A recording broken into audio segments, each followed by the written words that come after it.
Hello, can you hear me?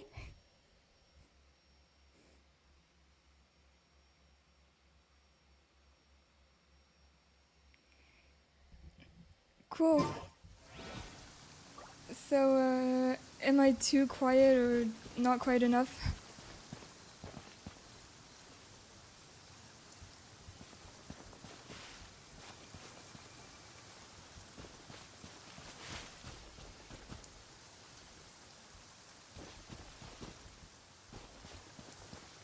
I've been wanting to do this for a while, and I mean pulling for DURIN and also the live streams, so this is really exciting. But I just opened the game and it's raining, so I don't know if that's a good sign or a bad sign. Oh, it stopped. Okay. Ample light, active biological organisms. Yes, this is a good place to sketch. Good place to sketch.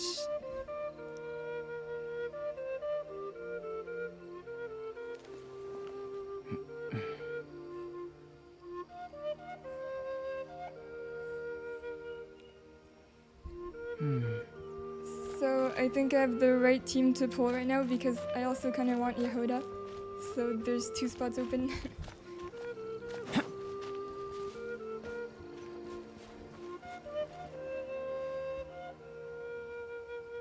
Monder, Dragon Spine. Well, I was just about to ask that, like, I was thinking either in the middle of the town or like here. I don't know if there's a better spot, because we can't go back to Similanka, which sucks, but I'd kill to go back there.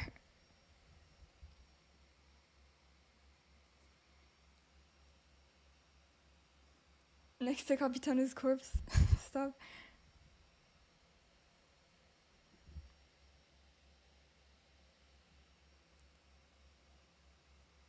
Oh wait, is Albedo's room still open?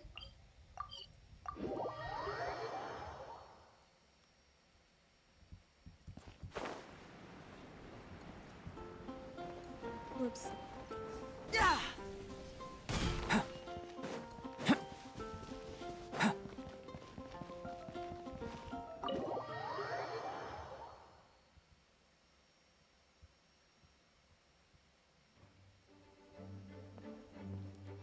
Oh shit. Whoa! This is way too many books! I might have started a quest. Considering this library organizing job was classified as a premium commission, Paimon came mentally prepared, you know? I'm not mentally prepared for this. But seeing it in person is something else. Is this the quest when you have to, like, buff the old characters? Why, if it isn't Cutie and Paimon. What brings you back to Mondstadt? Let me guess. You missed me Okay, so well, we're much doing it now, you I just guess. had to come visit. Is that it? Yeah. You've become quite the flatterer since we last saw each other, haven't you? Found you! We were starting to think you weren't clocking in today. I was looking for something else, but it's okay. Well, I wasn't planning to. But then, Catherine mentioned someone had finally accepted an important commission for the library. So I came to check on things. Might you both be here for that very commission by any chance? We were here for something else. Ah, music to my ears. It really is Now, a Genshin as you can moment. see, a certain anonymous benefactor has donated a large amount of books to us. Imagine my surprise when a glance down the book list revealed that each one would be an entirely new addition to our collection. There are books of all different kinds, including quite a few that are banned. Troublesome, I know. So this wasn't an odd job I could trust to just anyone. And sorting them myself? My, what a headache that would be. It would take ages. Okay. All that to say, I'm very relieved to see you here. I would treat you to some tea, of course, but looking at the state of this place, perhaps another time, yes? Don't worry, just leave the commission to us. Actually, I'm pretty happy about all the buffs to the old characters. I really wasn't expecting that. especially like DPS Venti. You're as sweet as ever, Paimon. Well then, good luck in here. I'll leave you to it. Does this count as spoilers? I'm not sure there's a huge story in here, so probably not.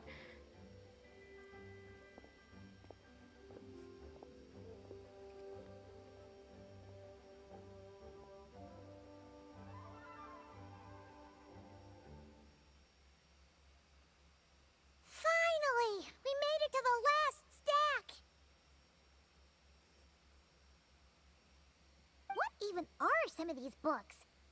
A Hilichurl's Guide to Running for Your Life? Do Hilichurls even read? Oh, and Basics of Whopper Flower Cultivation. Who'd grow one of those, anyway? And what's this one? The Little Witch's Albedo would- Dictionary? Huh. That title's kind of suspicious. And didn't we already sort this area? Did you notice it earlier?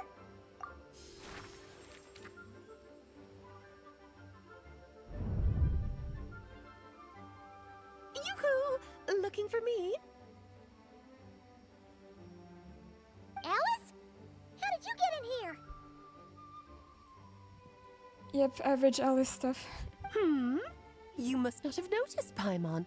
I wasn't the one who barged in at all. When you opened that dictionary, you entered a mage's domain.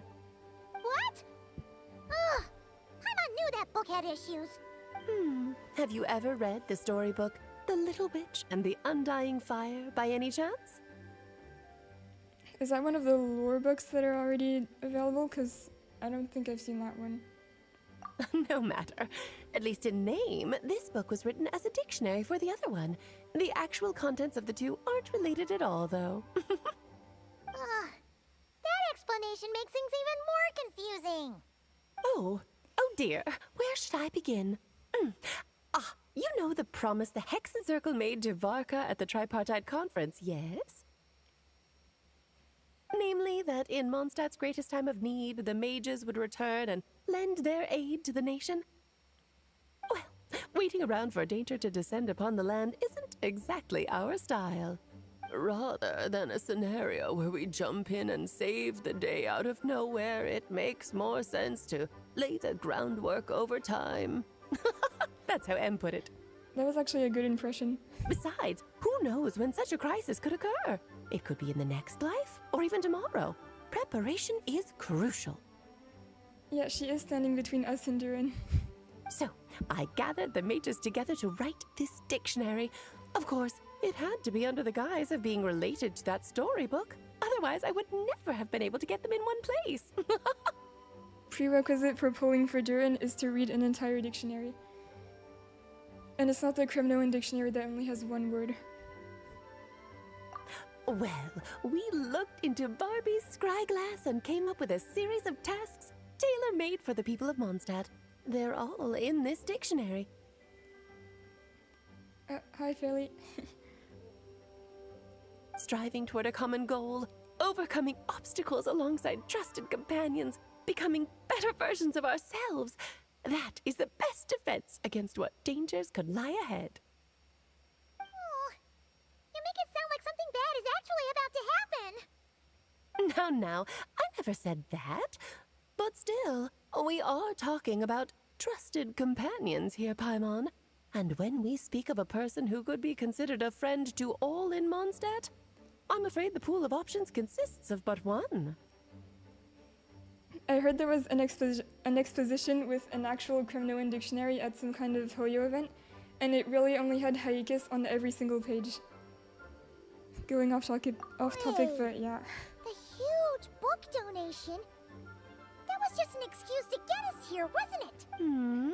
Oh dear, I never could have imagined you would need to go to such trouble. Uh-huh. Well, this is an important book. I couldn't just bring it into Tevat without taking any precautions. I love her energy, I can't wait to meet her later. Much better to hide it in plain sight, you see. That's why I donated all those other books to the library. Besides, it's not like this is a bad thing. Just think of it as an excuse to reunite with old friends. And as a favor to your dear Aunt Alice. Okay, If the goal is to help the people of Mondstadt, then we're in. We'll take the dictionary. And the next time we run into our friends, we'll pass your Actually, tests buffing and Albedo is stuff totally along, worth it. okay? Worth it. Wonderful. Then I'll let you get to it. Have fun! Does the buff sort of fix the problem he has where his flower constantly disappears when he's against the big boss? Because I really hope that at least his only source of damage can stay on field.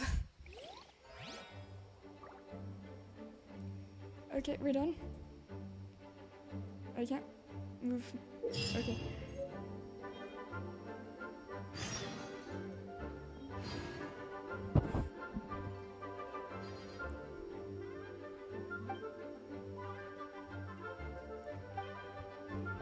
Well, we'll do that later anyway. So we were only here because I was looking for Albedo's room to see if it was still open, In the premises. and then that quest started. Making a racket. So welcome to people who are still arriving.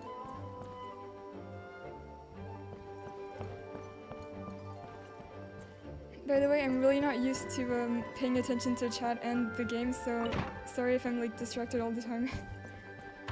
Is it this one? Wait.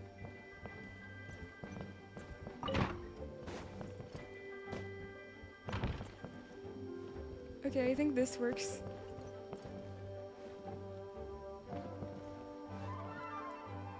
It's open.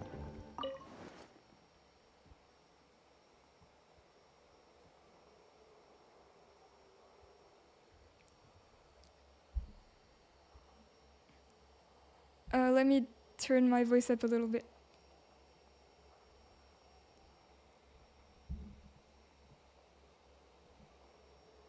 Actually, I can't turn it up, I can only turn the game audio down, so I'll just turn it down a bit.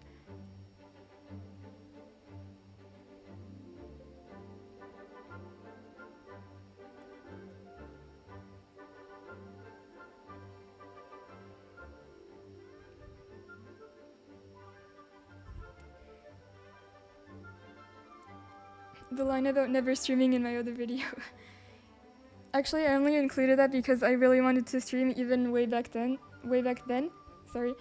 So it's finally happening.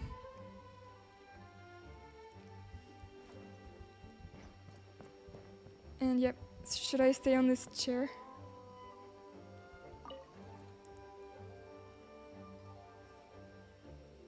Thanks for the luck.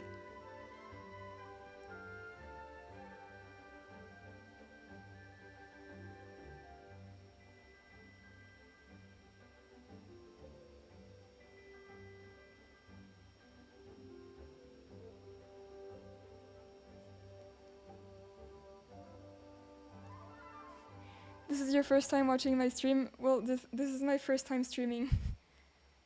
Welcome. Okay, let's go. And I will be going for the weapon too. So we have to test if streamer luck is a real thing. And I'm not gonna hide the fact that I'm at a really high pity. I think I'm at around 60, because I was pulling for Skirk and then I didn't get her, so it won't be that surprising if I get it right away, but I am on a 50-50, I think.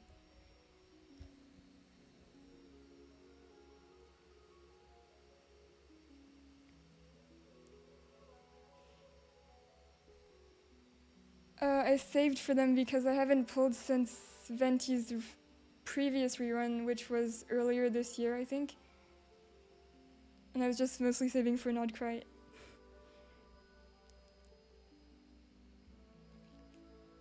So let's go. Okay, I don't know if I have to do something special or like... This is so stressful. Okay, we're doing it.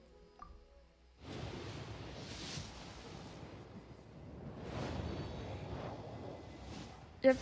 Oh my god, are you serious? It's been a long time. I'm DURIN. Everyone used to call me Mini DURIN, but as you can see, I'm not really mini anymore. There's no way. Do you find my appearance strange? To tell you the truth, it's still a little strange to me. I have so much to learn. I hope you don't mind if I ask you for help. I'm never pulling off stream again. What? I was at a high pity, but I wasn't like at guaranteed high pity.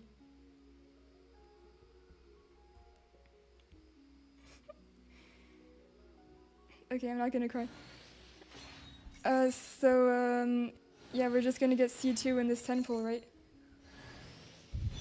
Hi, Benny.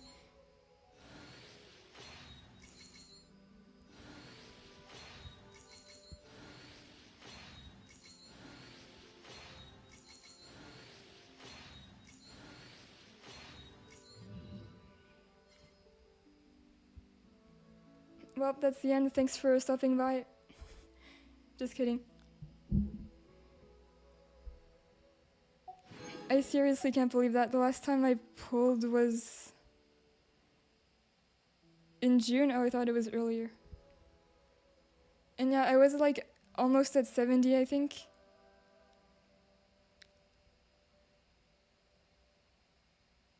That's 50.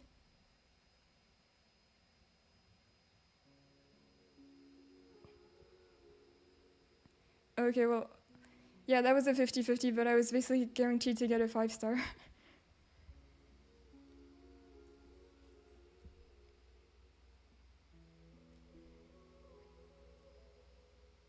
No, I haven't done the Archon quest yet.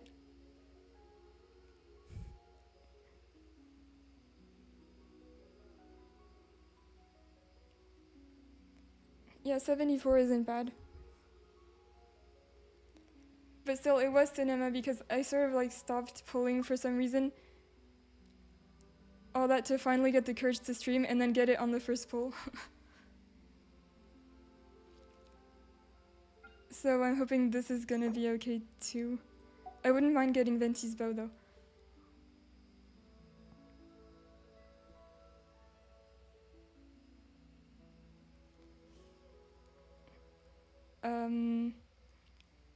Okay.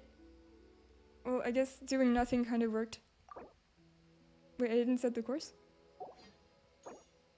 Okay.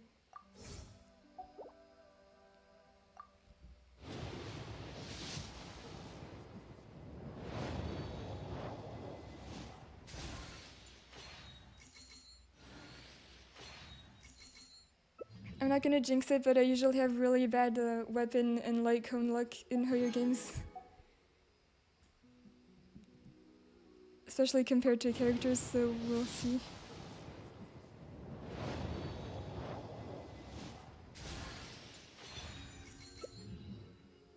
Nope. I don't even know what the pity is at.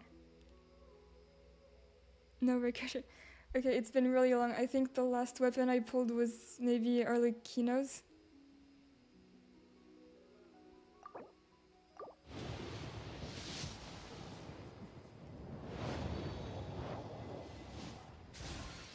They really are cursed, huh?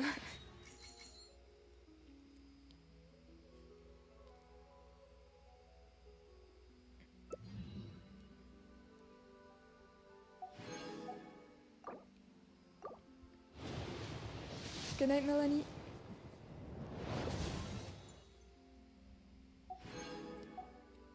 Wait, I think when I got the alley flash, it might have been my first one though, so that's kind of cool.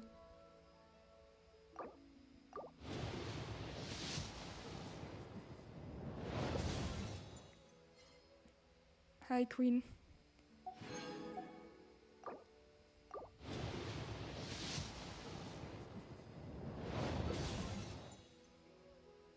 This is fine, I'm not even surprised. Oh.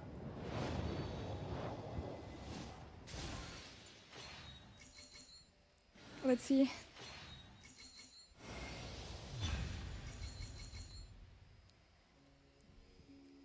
I saw the silhouette and I thought it was Venti's bow and I was gonna say, oh, this is fine, but yeah.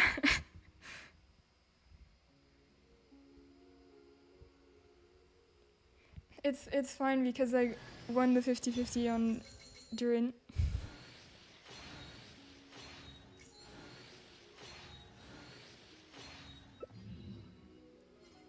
we got Shinyan and Yunjin together. We'll sort of get, like, back to back.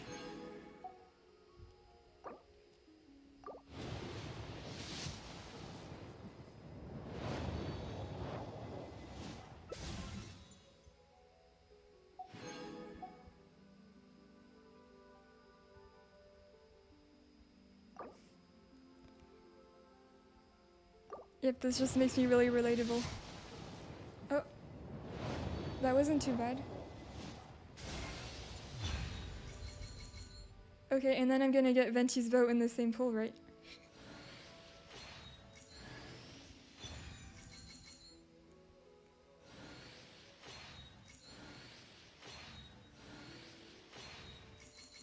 That went really well, though. Thank you for being here and wishing me luck.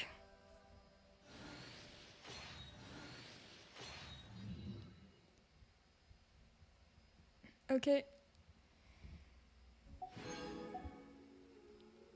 Maybe one day I'll get this bow, but like, I'll wait until the end of the banner and see where I'm at. But look, he's here.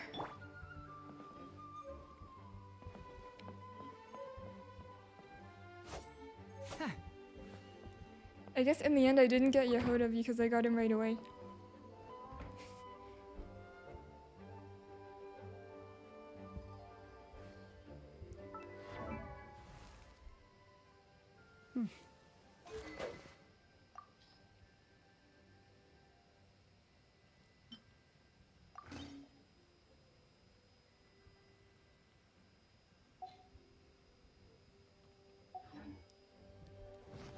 Oh wait, he was gonna sleep. His idol is so cute.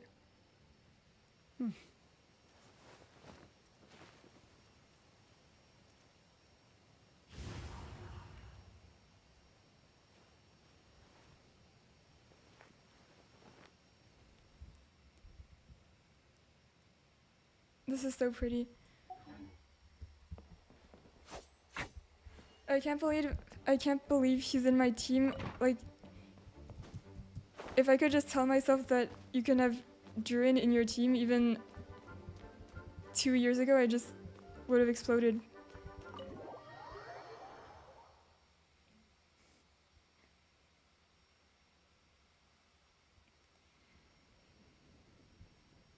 Yeah, pulling for a 4-star really is terrible, but I guess I could try a little bit since I have a lot left.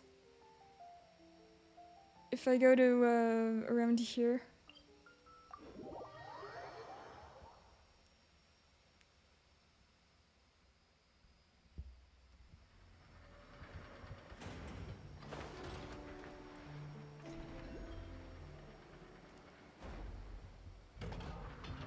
Oh wait, maybe I should go, yeah,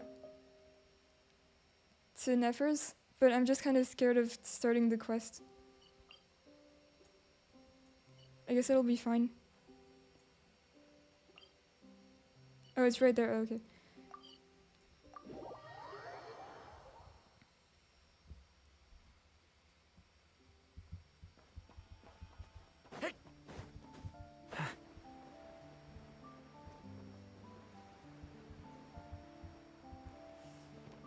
Wait, it's lower?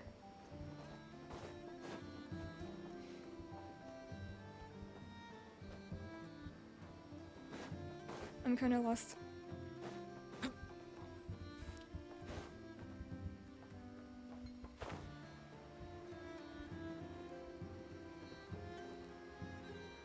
Elevator, thanks.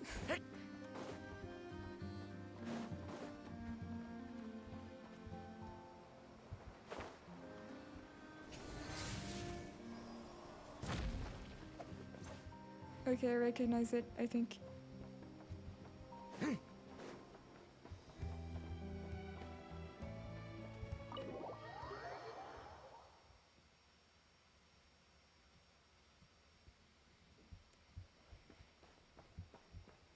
Oh, well, there she is. This should do it, I think. What's up? Boss Sniff will be okay, right? I know she wanted me to stay at my post, but... Screw it, I'll knock off early and go see how she is. I love them. Let's go, Loafer.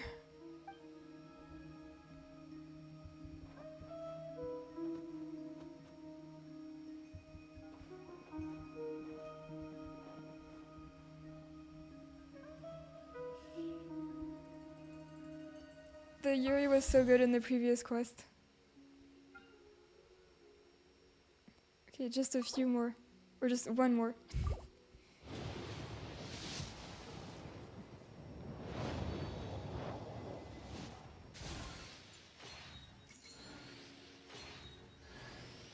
Hey, nice to meet you. If you've got a commission, This is the spit best it luck out. I've ever had. As long as the pay's right, I can help you with anything. There's no way. Most things. I can help you Okay, with I'm most sharing things. all this luck with all of you. If you wanted Yehoda or Durin or anything, please take it from me. I don't need it anymore. But thank you so much.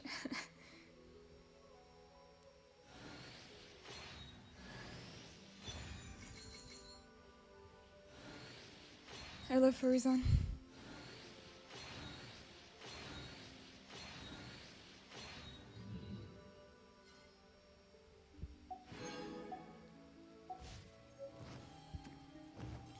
Oh, he's sleepy. Well, that was great.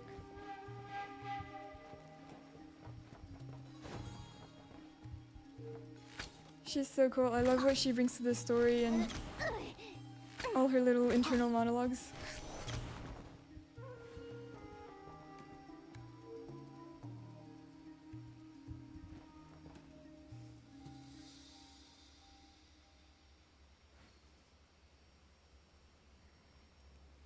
You thought I was a VTuber who looked like Durin?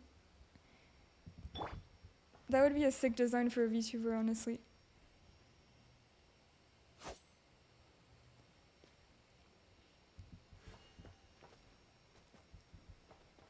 So, should I start the quest? Okay, see you, Proto.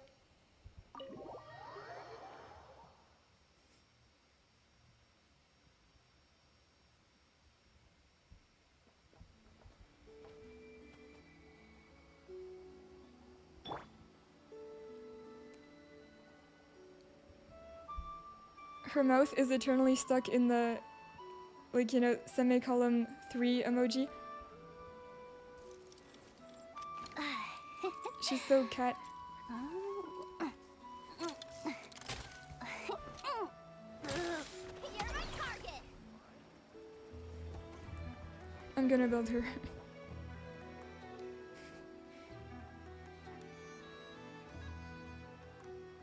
Everyone's spamming her expression in chat.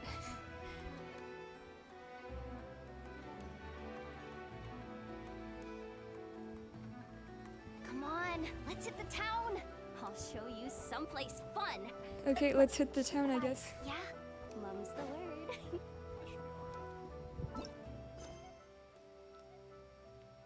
I have so much stuff to do.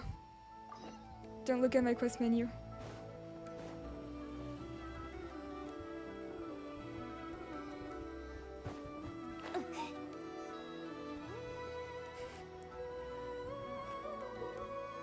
That's a riveting conversation happening in chat right now.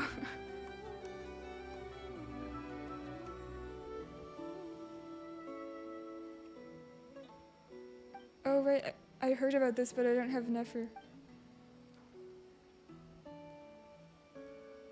So there's a specific quest?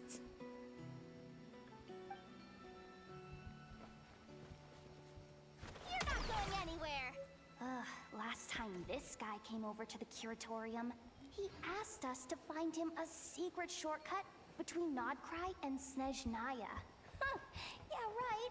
Like we'd ever share that kind of intel with him. Okay. That's pretty cool. I better get me some alpacas.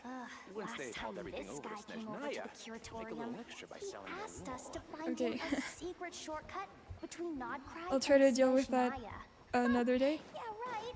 Like we'd ever share that kind of intel with.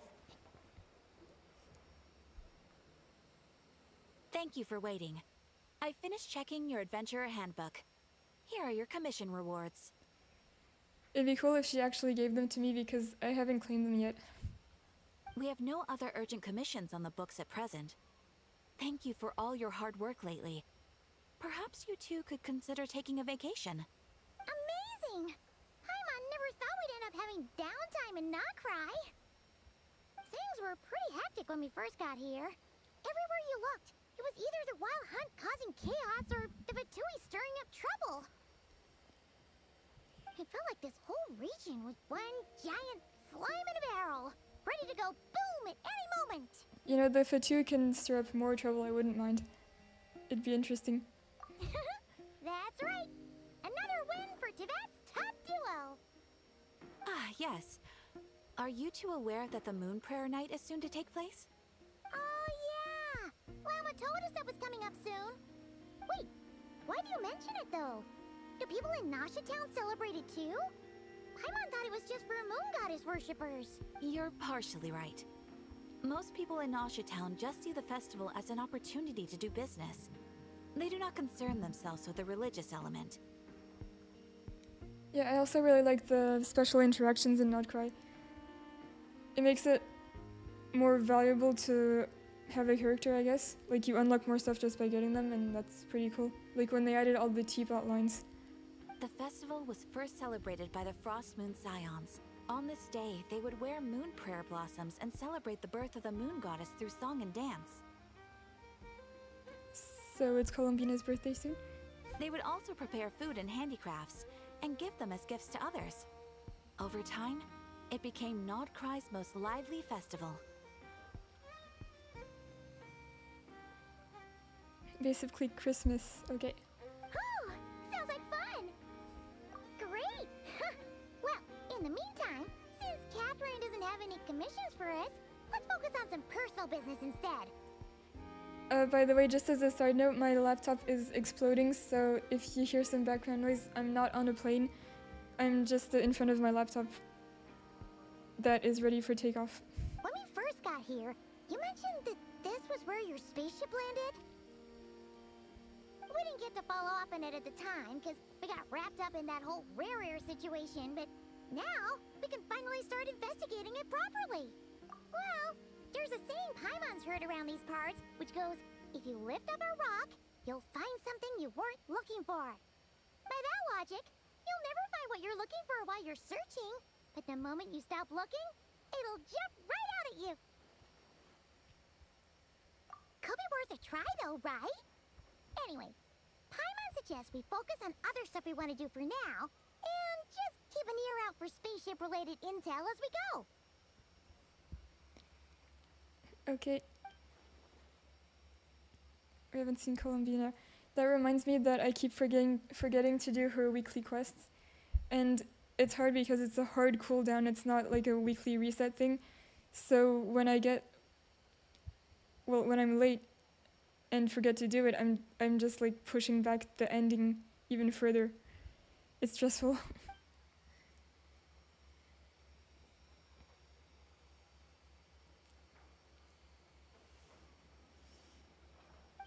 I hope she's okay.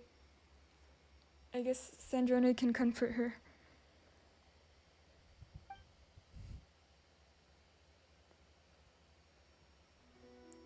We've seen no trace of the doctor so far. We haven't heard the trumpets. What's wrong? She looks super serious all of a sudden.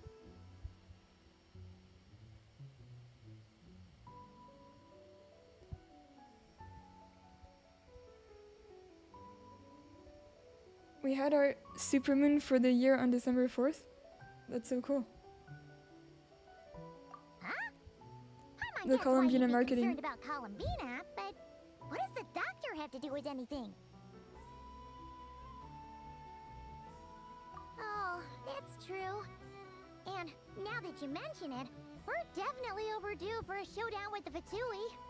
It is weird that he hasn't shown himself this whole time. What could he be up to? If he's making another huge mech, that would be funny, but I doubt it. True. Paimon would much rather deal with Marionette anyway. She says the meanest things, but when it comes down to it, she doesn't seem like a bad person. And she's really, really pretty. I mean, what? Who said that? Maybe it's the pressure of being a Fatus? Especially as a Harbinger. Does she feel like she's gotta act tough to keep up appearances or something? Yep, no spoilers, please. Thank you.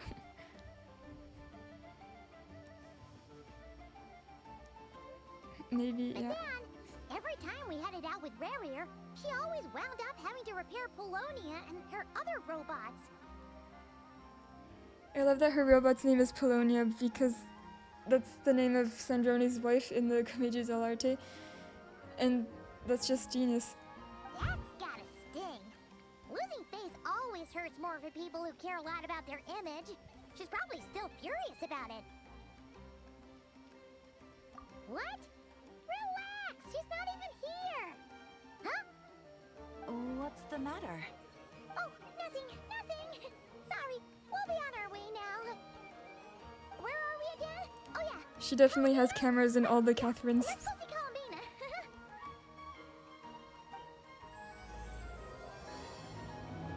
Let's go.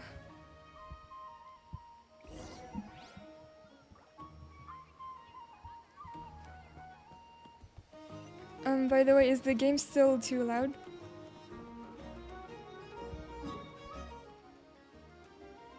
I'm just gonna teleport. Oh, it's over there.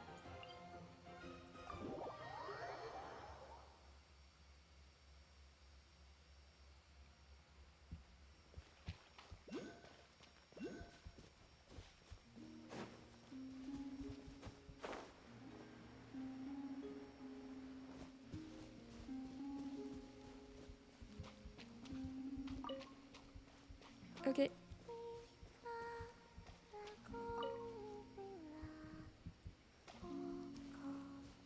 This soundtrack is so perfect for this place.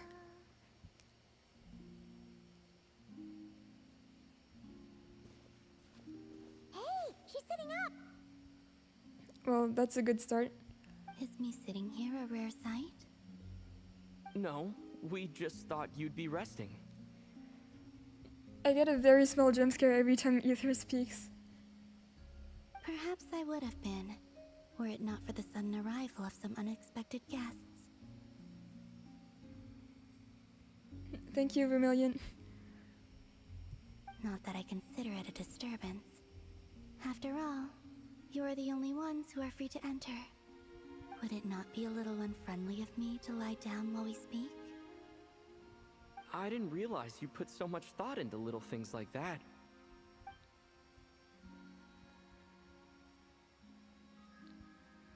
I like hearing his voice. I think I do prefer games when the MC is There have been able to moments talk. lately where I think about you and your companions. They are warm, mysterious, and cozy memories. Very few of my past memories are anything like that. They say that travelers return home bearing bags full of souvenirs. But my luggage was empty, and I believed it would stay that way. I hope this has a lot of Fatui lore and maybe flashbacks. Return home? So, you're still planning on returning to the moon? Yes. This planet continues to reject me, reminding me that I do not belong here. Imagine if she leaves and then we have to see Sandrone and how she acts after she left. Because it feels like Sandrone is like kind of a tsundere. She's sort of denying the fact that she likes Columbina. I mean, no matter how you see it. And that would just be really sad to see her try to pretend to not be sad. I don't know. If I remain into that, there will come a day that I disintegrate. And I don't mean reduced to dust, or turned into food for the flowers. I mean, I will cease to exist entirely.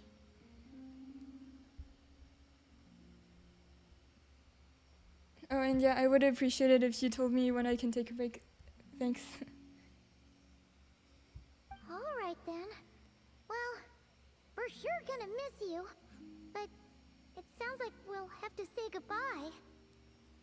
No. How do you intend to return? The The moon prayer night is soon to arrive. On that day, the moon will be closest to Devat.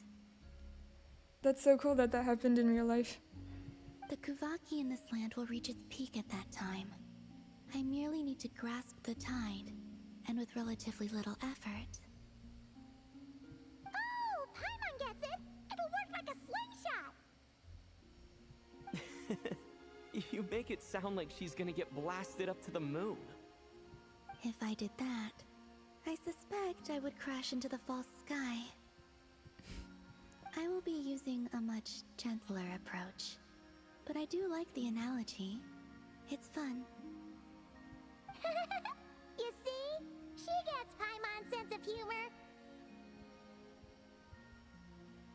Speaking of humor, I think she'd get along with Sino. I know this has nothing to do with him, but you can't really not mention him when talking about jokes. In the blink of an eye, the time has come to part ways. It does feel that way, doesn't it? Time seems to fly fastest when you are enjoying it. I have always thought of myself as a wanderer on this earth. Wander? And it has never expressed any desire to keep me here. Guys, Wanderer mentioned.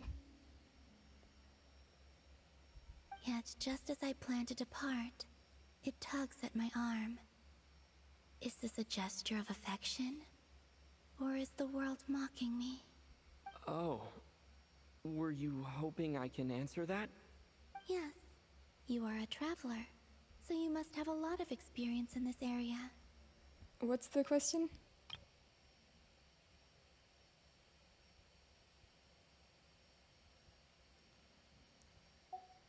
I'm not sure. That depends on the person. Then, what I would say is, enjoy the moment. That's right! Don't overthink it! Happiness is happiness and joy is joy! The point is to enjoy it, not analyze it! Yep. And we should go do a tea party right now. I see. Then what I would say is, even though I am very tired right now, I am still happy. I can't tell from the tone of your voice. That's what people tell me. Oh, really? You don't think I sound happy? I'm just kidding. I could tell you were in a good mood today from the moment we saw you. Ah, a joke. Albeit not a funny one. This is a reaction screenshot right there. Anyway, I assume you're here about you-know-what. Give me your hand. Actually, it's not that. There's something else we wanted to discuss with you. Oh. Then, do you still want to give me your hand? Or not? Sure. Sure. Wow, I could totally just be the traveler right now. Thank you. So, I've heard that in the moon prayer nights of the past, people here would hold celebrations in the moon goddess's honor.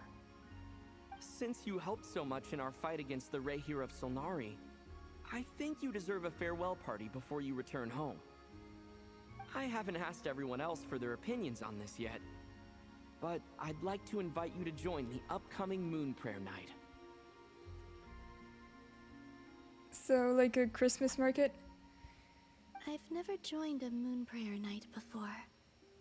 I'm not sure what I would even do. Oh, don't worry about that! We take care of everything! All you need to do is show up. Of course, there's no need to force it if you're not feeling strong enough. It's just, this kind of felt like a golden opportunity. But they call me Kuutar, and the Fatui have an arrest warrant out for me. I shouldn't appear in public right now.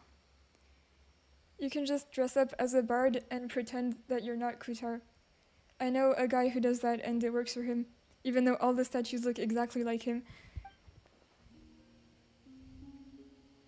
I'll make it work. You have my word. Yeah, we got your back. Well, he does. Paimon's actually not too sure what he's planning. Just give her a green hat and a lyre or something. All right, if you're sure. I will not refuse your invitation. I suppose it wouldn't hurt to pack a few more sights from this world into my suitcase before finally learning what my homeland looks like. Oh, if you see Lauma, please tell her that my answer to the question she asked me is neither yes nor no. Rather, it is, there is no need. That was kind of cryptic, but sure. Guess it's between Isn't the two that of you. basically no? We'll pass along the message. Bye for now.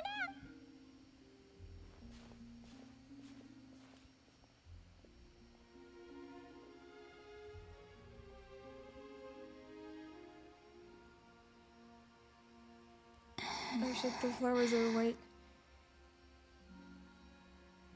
And also, I do not know.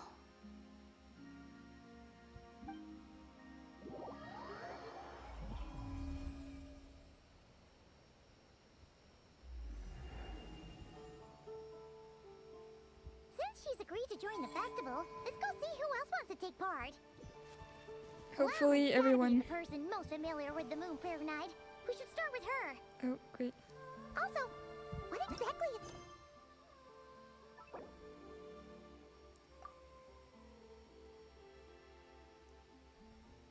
This feature is really appreciated.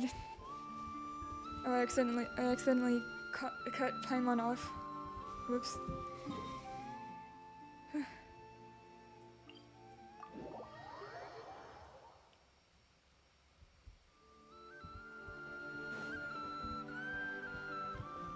These colors are so nice.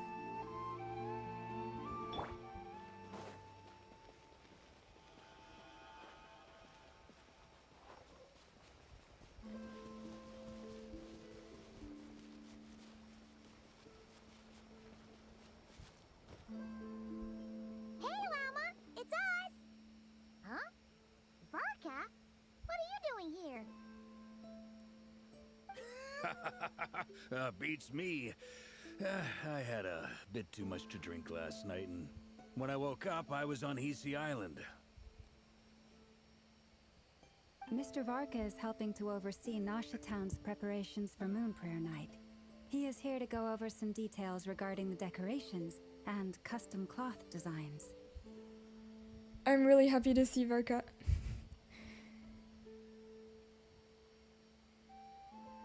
But my first thought when they were standing next to each other was...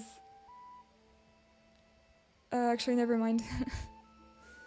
Right, yeah, that too. Just, you know that picture of the guy with like the big chest and the girl looking at him? I can't describe it, but I think of that every time I see Varka. What do you mean, that too? Yes, celebrating this festival is a long-held tradition here in Nodcry. On this day, the crescent moon at the top branches of the verdant crest turns into a full moon, and the moon prayer blossoms bloom with a special radiance. Our people take these to be blessed omens. It's an especially welcome event coming off the back of all that nasty business with Rare. Everyone got put through the ringer recently, and now they're looking to turn their fortunes around. It'd be a shame if something absolutely terrible happened. The big shots in town all agree that a big, lively celebration is just what we need to rebuild people's faith in this place. No wonder Catherine said that people weren't so bothered about the religious element. That's right. It's become more of a local custom by this point. The celebrations have little to do with whether the religious stories behind this event are true or not. Yeah, this is basically Christmas, at least where I am.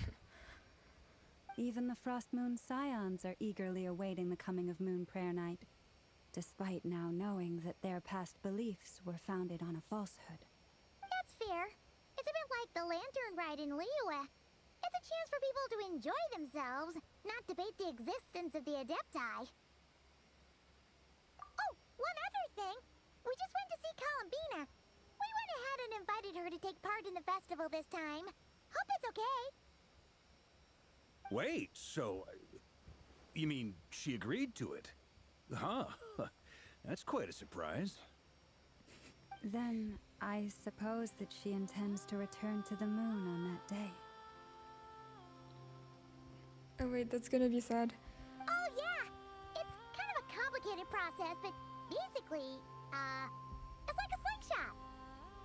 I understand. In truth, I had a feeling that she might make such a decision. Well, if Kuutar has decided to participate in the festival, we should prepare accordingly. Yeah, exactly. She was saying how it could be risky for her to show her face in public. We were wondering if there was any way we could hide her. What are they gonna do? Give her a mustache? Unfortunately, the people who carved the statues did an excellent job of capturing her likeness. It will be very challenging to hide a goddess whose face everyone is so familiar with. Is that a diss for all the Mondstadt Venti statues? I guess all the statues in Mondstadt kind of suck, that's why no one can recognize Venti.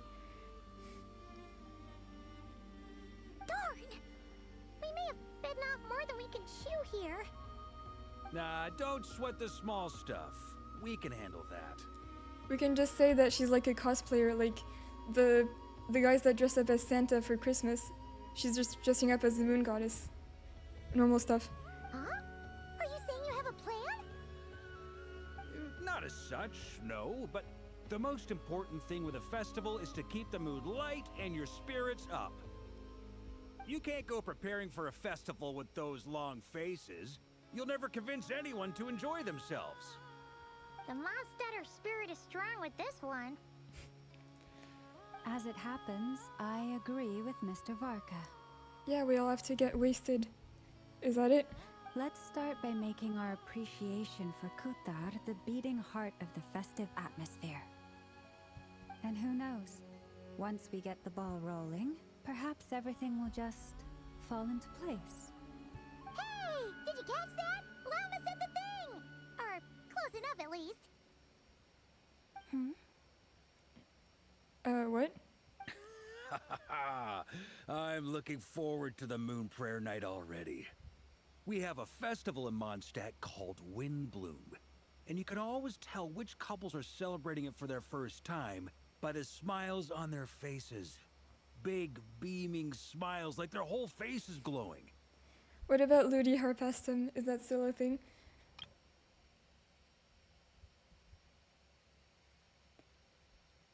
I'm not sure what this is about, I don't know. And I have a feeling we'll get to see that same smile on the moon goddess's face at this festival. That would be cute. Not quite the same, surely. Anyway, I'll take care of business in the city, but I'll have to leave the decor up to you and the Frost Moon Scions. No one else can capture that traditional aesthetic quite like you guys. But lastly, there's the final key element that brings the festival to life. Companionship. Before you leave, let me show you something that we've been preparing. Mr. Varka had asked to see it already, so you may as well tag along.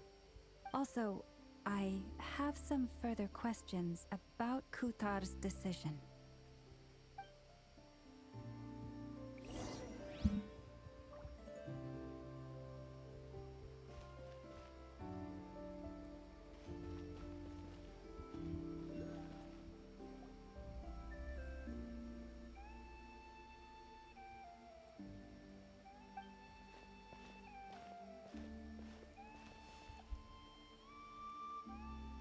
I think I might have started another quest.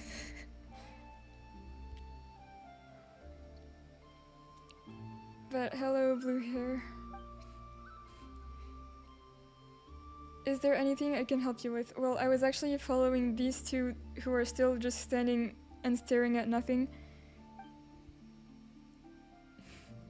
We just got curious seeing you out here all alone like this. this kind of isn't the time we were literally, oh my god, I can't even talk. We were following two people. Come on.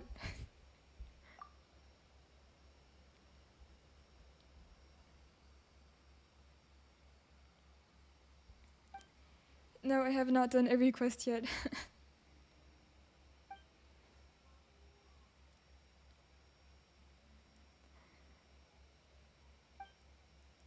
Looking for pretty stones, that's definitely more important than the Archon quest.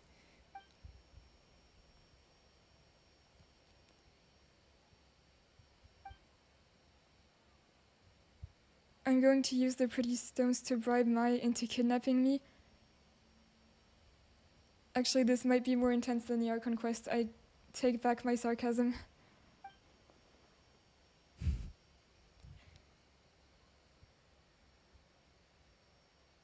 Why is it normal? No, it's not. It's Reed Miller again. Is he like the secret main character of Nod Cry?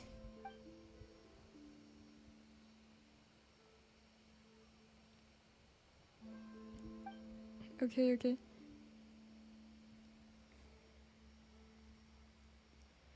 I can't believe this happened twice during the stream.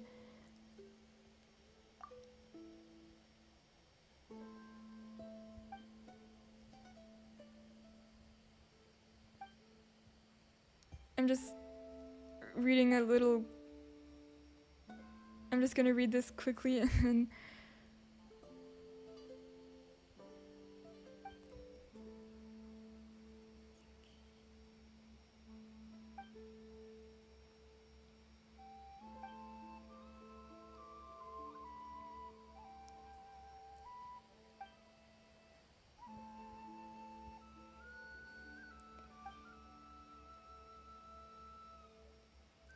Okay, so this my person is weird. I guess that's the quest.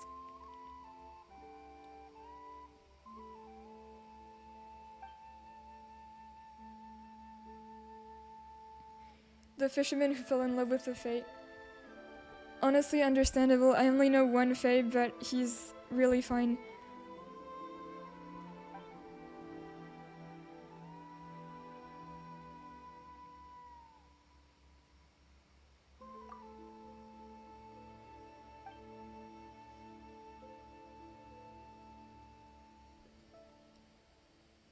I think you're still a kid and I don't really have time for this right now.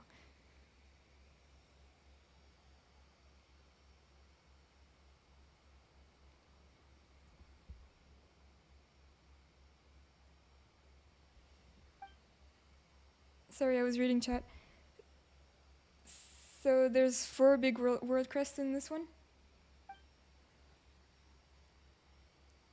Okay, pretty, yeah.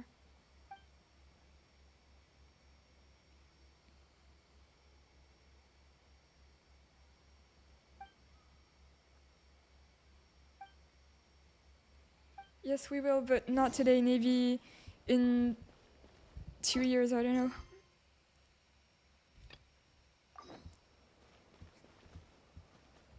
They were just waiting for us to finish talking to this random kid. They sure look like they're having fun. I believe so. Kuhenki seem very skilled at playing drums like these, although I'm not sure where they learned it from. From the Arataki Music Festival, or whatever long name he gave it. Maybe it's an innate talent? In their eyes, they're probably just playing with toys. Kuutar, you want to play too?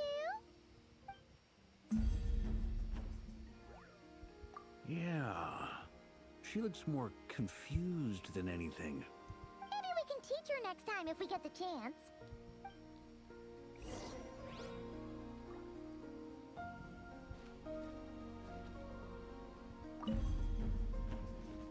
Wait, that's cute.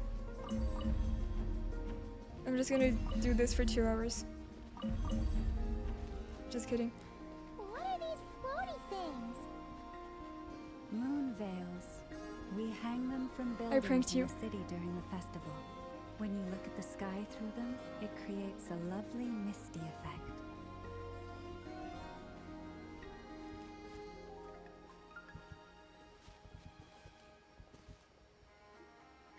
Everyone seems hard at work. They are preparing items for Moon Prayer Night. For instance, the sculpture being made over here, Mr. Varka and I were just finalizing the details of where it will be placed. Ah, there she is. I didn't know the finished article would be so large. Not to worry, though. All the necessary arrangements have been made. Just let me know once it's ready, and I'll get some people to ship it over. You have my thanks. And over here, we are preparing a very traditional confection. Wait, in the background, I think I saw a cutout where you can, like, put your face. The thing they had at the Inazuma Festival. Oh, look at all This thing right there. It looks great. Can Paimon try one? Of course. I have a feeling you'll like it a lot. You bet. Sweets and treats are Paimon's favorite. If you included those in the Feast of the Moon, I bet Paimon would have joined the Frost Moon Scions by now. But remember, do not eat Agelinox nuts. There will also be verdant crests like this present in Nasha Town during the festival. The timing of Moon Prayer Night is not completely set in advance. We make a rough estimate, then observe the changes in the verdant crests and moon prayer blossoms to guide us. As such, the wait itself is a fun feature of this particular festival.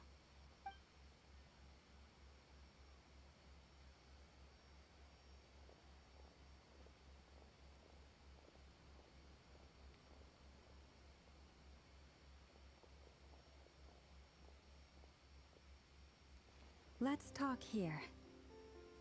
To tell the truth, I am very surprised to hear that Kuutar is willing to participate in the festival. Okay, before you ask, I didn't get the Oculus that is in her hand because I think it looks pretty there. Not because I didn't see it, because obviously I saw it, but I'm just leaving it there for now. I once asked her if she'd be willing to stay with the Frost Moon Scions. I could introduce her to everyone, and we could be a family to one another. She did not answer, but she has not appeared here since. Wait, so what was the question?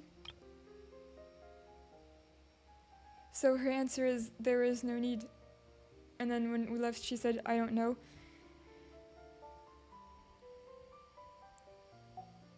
I'm sad. I took this to mean her answer was no. But if that were the case, she would not have accepted this invitation. Ah, I see.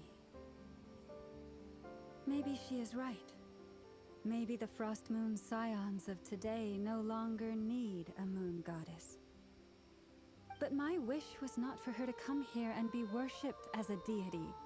I simply wanted to offer her a place to stay. I'm sure she believes that showing herself here might invite Fatui intervention, and as such, she does not wish to cause us trouble. But what really pains me about all this is that this is her birthplace.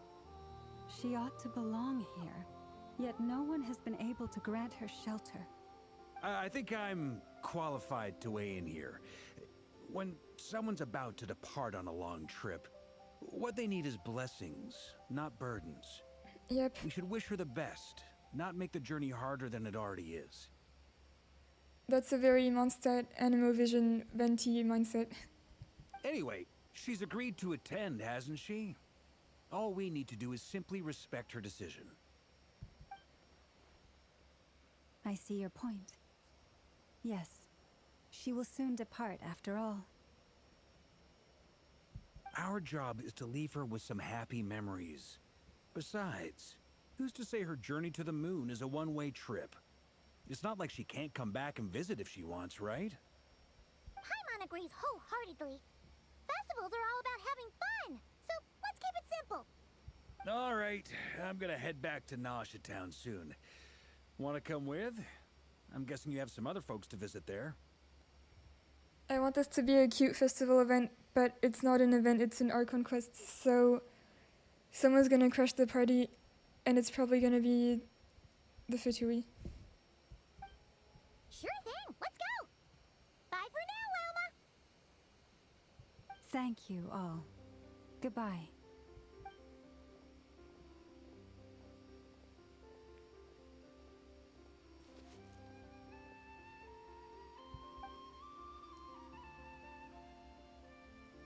Will blessings alone be enough for Columbina? I think she needs more information and like self-awareness. She needs to know if she actually likes staying here and if she would even like it on the moon, because has she been there? I'm pretty sure she hasn't, so what if it's not that great?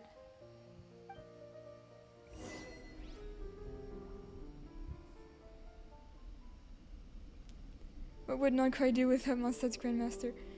Yeah, I guess he is the Nodcry honorary Grandmaster. Oh, hi. How do you use these? That's a cute line. He is 2 seconds old, he doesn't know anything.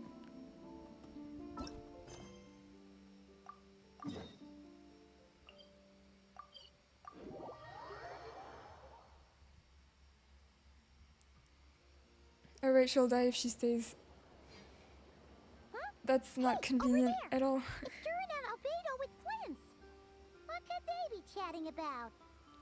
Look, it's the boys. And Flints. Sorry, Flints. Your guess is as good as mine. I'm kidding, I really like everyone in this cast, honestly. Ah, Grandmaster, and the Traveler and Paimon. Hello there. It's been a while. It's been too long. Even 1 second is too long. Perfect. We have some new volunteers for our investigation. Wait, let me guess. The righteous Lightkeepers are finally ready to hunt down the Abyssal Dragon? Yes, that too. That animation was so good of Vargo holding up his hand. I need to screenshot that. Yeah, right. Oh, wait. Why does everyone keep saying that too? Well, to be precise, the facts match, but not the causality. Wait, so I guessed right? Half right. Don't act so impressed with yourself. Maybe I can explain. We ran into Mr. Flint's north of Nasha Town. At that time, we just noticed a few abyssal creatures out in the wild, but the strange thing was, I didn't detect any traces of abyssal energy on them at all. On closer inspection, we realized that they were not real monsters, but something akin to reflections in the water, or perhaps a mirage.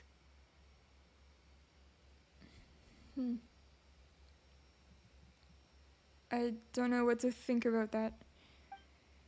Huh? What do you mean? Like, you could see them but not touch them? Exactly. It was very peculiar. They roared and tried to attack us, but we could not make any physical contact with them. I think I've heard of things like that happening in Nodcry before, but I don't know much about it. Yes, it's a known phenomenon. Mirage-like illusions tend to appear in Nodcry in the run-up to Moonprayer Night. From a distance, they appear quite real. I myself thought that Misters DURIN and Albedo were locked in battle with abyssal monsters when I first arrived. Well, if they just float around, then it's chill, I guess. But after sharing intel and investigating a little further, we can confirm that these illusions are harmless. There is no great... Oh. All the Mirage stories I've heard are either animals, rocks, or small houses. Abyssal monsters, though? That's a first. It's a first for me, too. So I'm planning to look into it further just to be on the safe side. I intend to inspect a few more locations.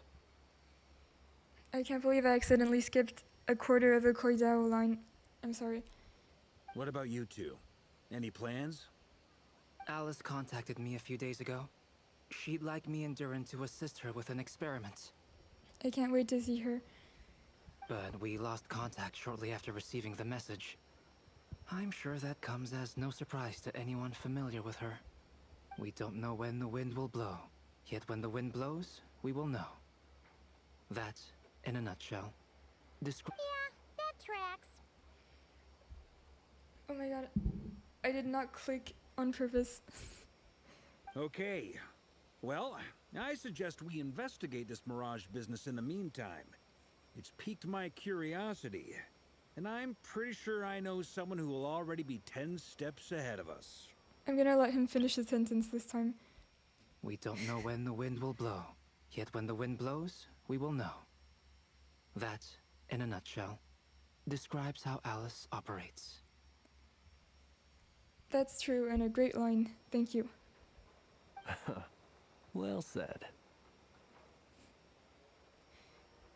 I feel like Flynn's always says that to Rekka. Maybe I should just go back in the other quest and check, but it's like something he does a lot. He just looks and laughs and says, yeah. Right? Whatever's happening in Notcry, she always seems to be the first one to know. Let's go see what she knows. We can invite her and her staff to the festival while we're at it.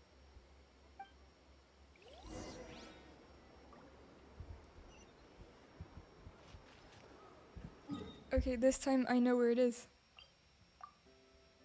I'm learning.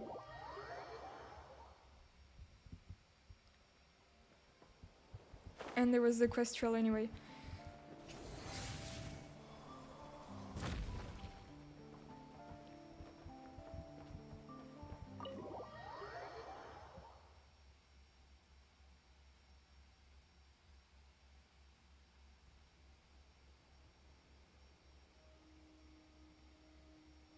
You're right, I have noticed. There's certainly something a little fishy about this situation. Only a little, though. Records indicate that this phenomenon can occur in the days before and following Moon Prayer Night. That said, it has always been a rare sight in the past. So it's like ghost werewolves.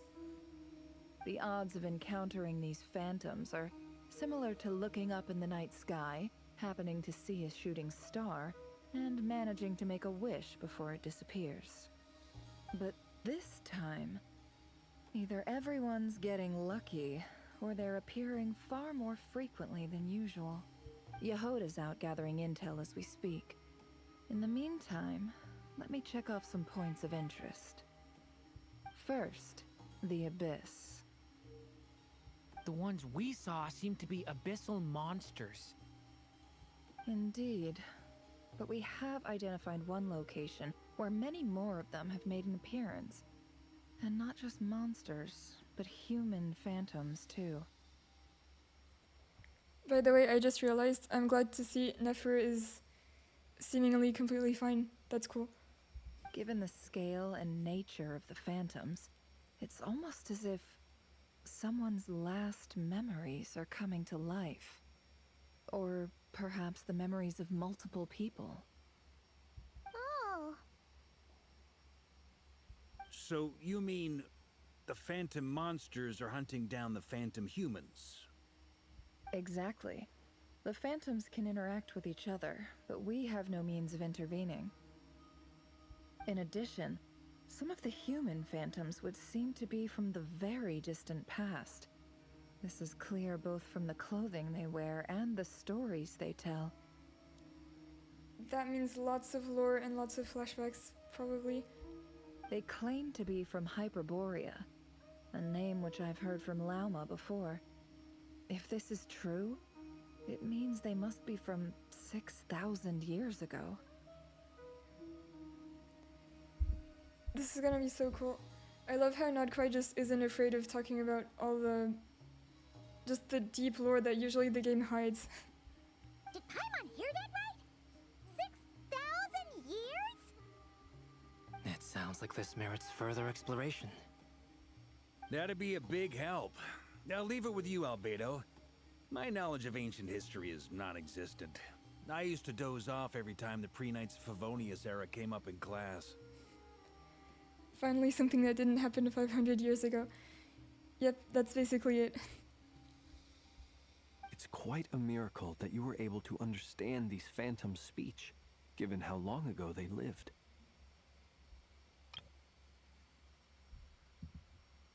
I suppose you're right. But I'll leave the archaeologists to ruminate over that conundrum. As an intelligence broker, my sole interest is in the value of the information I gather. Which, in this case, hopefully means earning myself some good favor with our dear Lady Moonchanter. Interesting. So calculating. Whew, this intel broker logic always catches Paimon by surprise. They really won't stop saying intel. Sounds to me like we could split the work up. I think the abyssal phenomenon is best left to Albedo, Flints, and me. And maybe someone else.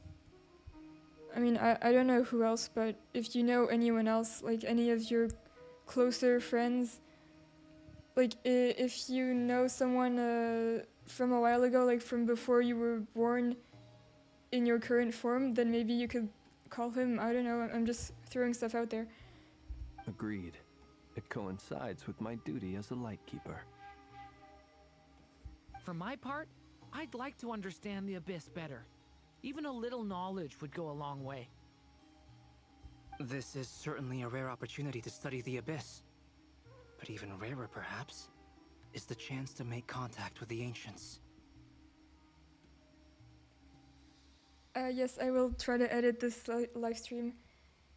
Like I usually do, like all chopped up and very short. I like doing that. The Curatorium will take the lead on investigating the Hyperboreans. We put in the work to learn what we know so far. It seems only fair that we get some quantity of exclusive intel. That just leaves Intel. our trusty team of 2 unassigned. I guess we're a team. Since you became an honorary knight, of course. This was part of my grand plan all along.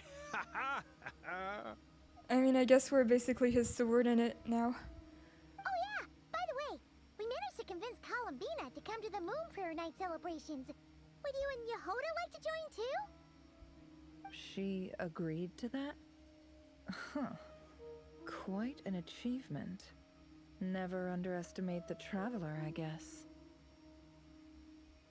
I'd be happy to join. No point shutting myself inside when the streets are all decked out. I doubt any clients will be visiting during the festival in any case. Maybe you can collect some intel. And Yehoda loves a party, so I'm sure she'll jump at the opportunity.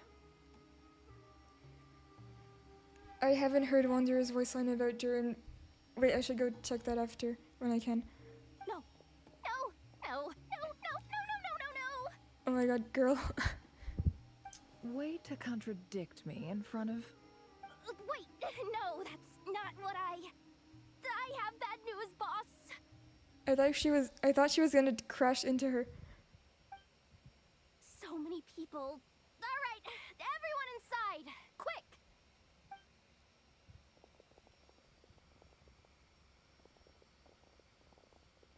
This is gonna sound crazy, but hear me out. I saw one of those phantoms at Star Sand Shoal, and it was some sort of flying ship. Like a spaceship? That's gotta be the one you came to Tibet in. You said you saw the Holy same shit. thing through the moon marrow, right?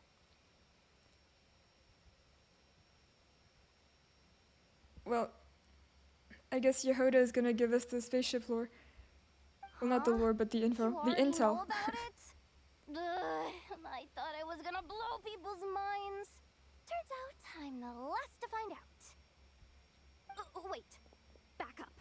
You came here in a spaceship? Now my mind is blown. What's it like on the inside? Was it like flying through space? I want to know everything. It's a secret. Yep, exactly. Huge discovery! You're the best! Second best intel broker in the world! After your boss, of course. Hi, Yuyun. Welcome. Wow. Really? Well, I don't know if I'm all that, but... I guess that decides where we're heading next. Come on, don't look at me like that. I know the spaceship doesn't have anything to do with me, but you don't want to leave me as the only one twiddling my thumbs, do you? Please? Fair enough. You can tag along. In that case, let's meet back here to discuss our findings once we're done. I wish everyone a productive investigation. You too.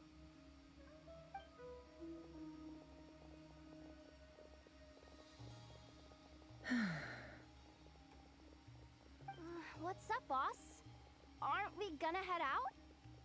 Tell me, Yehoda, when did the curatorium start giving out intel for free? Yes, yeah, I clocked that immediately. She was just shouting intel. It makes sense that she's really mad. Oh, sorry, boss.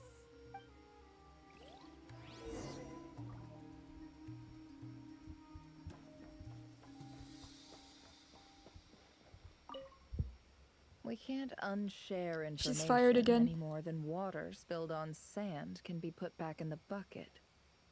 I'll just have to balance the books some other way. Oh, you guys were already saying it. I didn't see. Please, Yep, boss, she can say bye to her there's gotta paycheck. be another way. Who knows? Depending on what they find, maybe this will work in our favor. Please don't find me. Please. Fine or fire?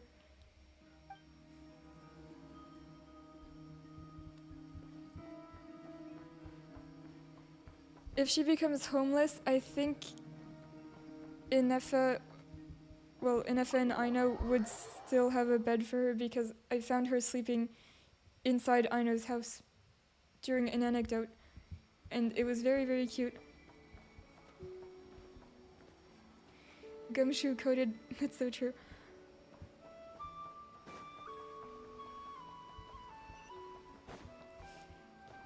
Yeah, I was not about to go there just walking. That would have been silly.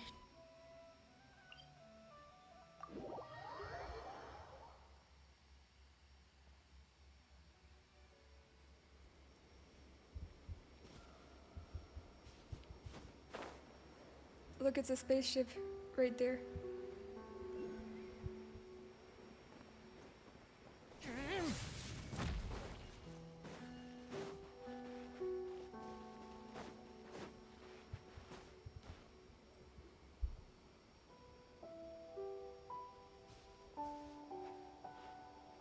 Wow, what do you know? Yehoda was right on the money.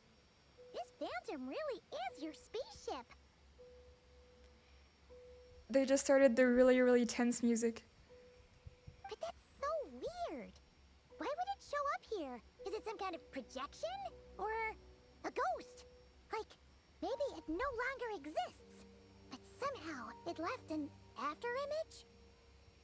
Ah, you're already here.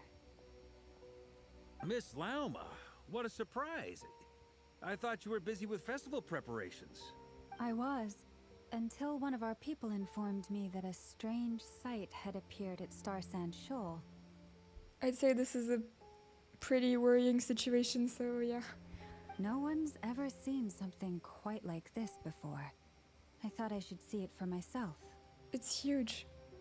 Same here. Oh, so we heard that these things appear around the festival period. Any idea why that is? Unfortunately not. We have very limited information about them, since they can't be interacted with. And no human phantoms have ever made an appearance before now. The most we've been able to deduce is that these sightings appear to be connected to the increase in Kuvaki energy around this time. Yeah, seems like that's all we can do. This confusing. Allow me to lend you a hand. This is pretty cool because the moon changes a lot of weird stuff on Earth too, and they just kind of exaggerated that with all the ghost stuff.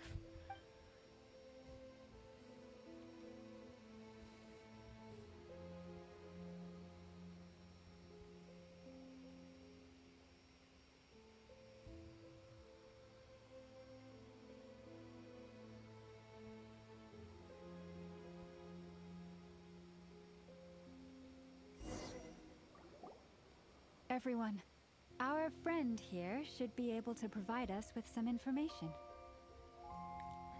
Wow. Is that a phantom Rhymehorn deer? I've heard about how the Frost Moon Scions live in harmony with the animals and can even communicate with them. That's coming in handy now, for sure. Okay. Yes, I understand.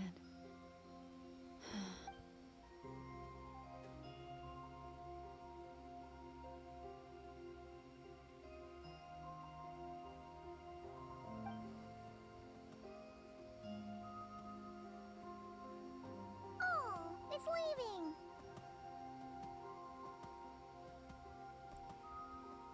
I'm not an expert, but apart from the tide, I think it does, I'm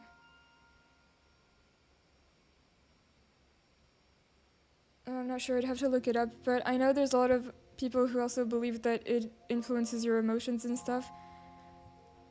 Like, I've seen some friends be like, oh, it's a full moon, that's why I'm so tired, or the opposite, I don't know. But I have to look it up more. It appears to share our curiosity about this giant spaceship, so I asked it if it wouldn't mind investigating along with some friends. In return, I told it about some nearby spots where the wild fruit grows abundantly. Yep, maybe my friend is a werewolf.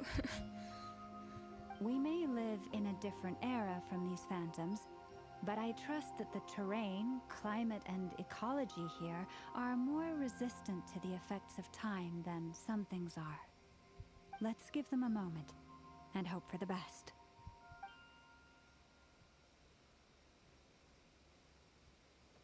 All back together? Must have been a lot of fruit.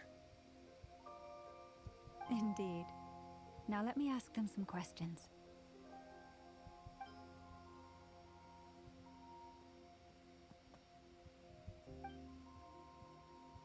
It did find a lot of wild fruit, enough for them to feast for a long while.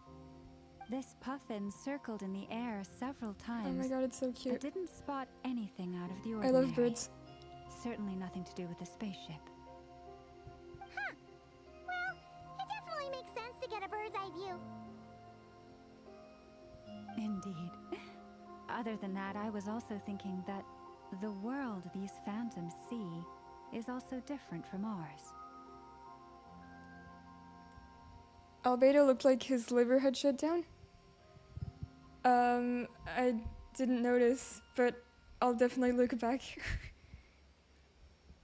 Oh, I get what you mean. The wild fruit exist in both times and spaces, but there might also be things that only exist in that space-time, which we can't see.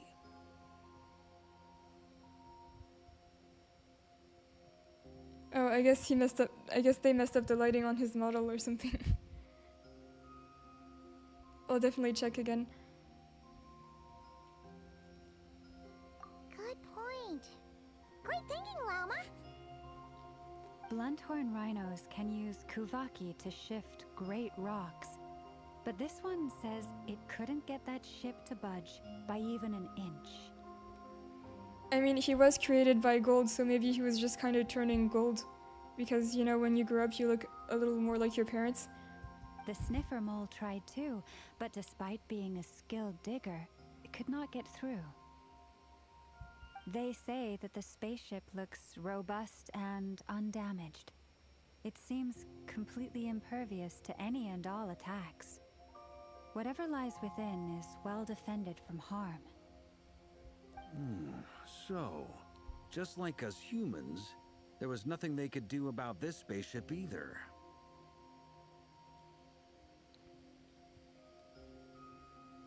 Yeah, that's a pretty normal reaction to an alien spaceship, I guess. Yes. Still, they deserve our thanks. We are grateful for all your efforts, dear friends. Now go, and enjoy your feast. I've noticed some other human phantoms gathered nearby. Come on, let's go talk to them.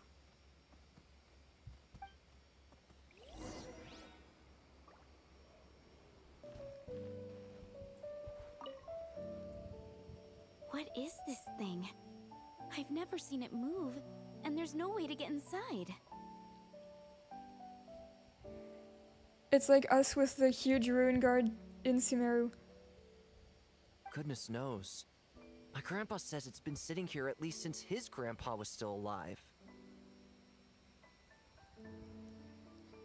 Dear friends, everyone clap. What about his grandpa? Did he say anything to your grandpa's grandpa about it? Huh? I don't know. In all likelihood, it was here back then too. Hard to imagine something this huge could move. Wait, so they actually answer. Guess that means that as far as they're concerned, this ship's been around a long time.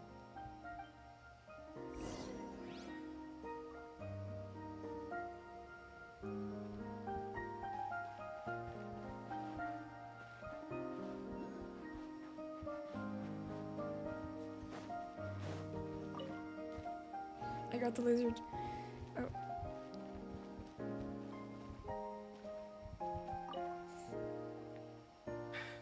Come on, brothers. If we can get even a small chunk off of this thing, it's gotta be worth a fortune. Today is the day we strike it rich. Huh? You mean Paimon? Yes, brother, I shall join you. Let's make our fortune. I love this guy. We should go with them. What the? This thing is crazy tough. I can't even scratch it. What's it made of? Sorry, brother. Looks like we'll have to seek our fortunes elsewhere. Enjoying yourself?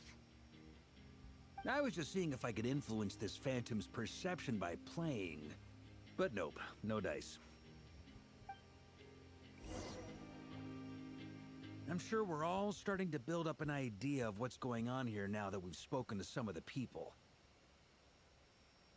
These phantoms are reenacting real historical events in Nodcry.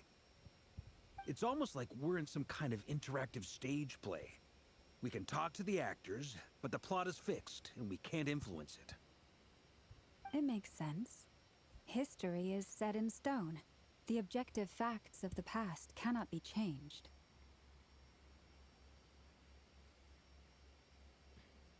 Yeah, that is a nice concept to show the story, though. Paimon totally thought you were just goofing around earlier. But actually, you were doing some serious investigating. Of course I was. Anyway, at this point, I think we're forced to conclude that although the Phantom spaceship is right there in front of us, we aren't going to learn much about it from these people.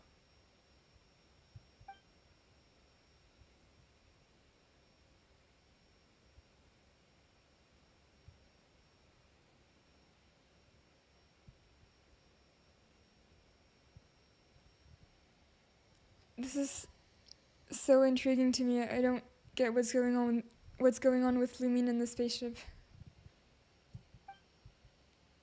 If it slowed down the moment when it disappeared, I might have found out who was piloting it, and where they were headed.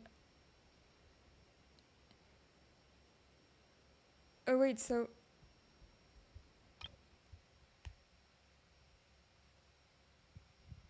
Huh.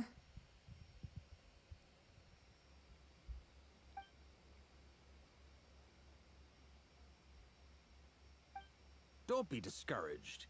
If nothing else, this is proof of the ship's existence. And think about it. So many people tried to hack their way inside, but no one could get the door open. It's made of very tough material.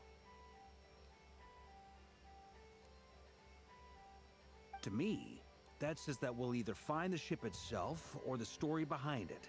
It's just a matter of time. Yep, it's a Nokia ship.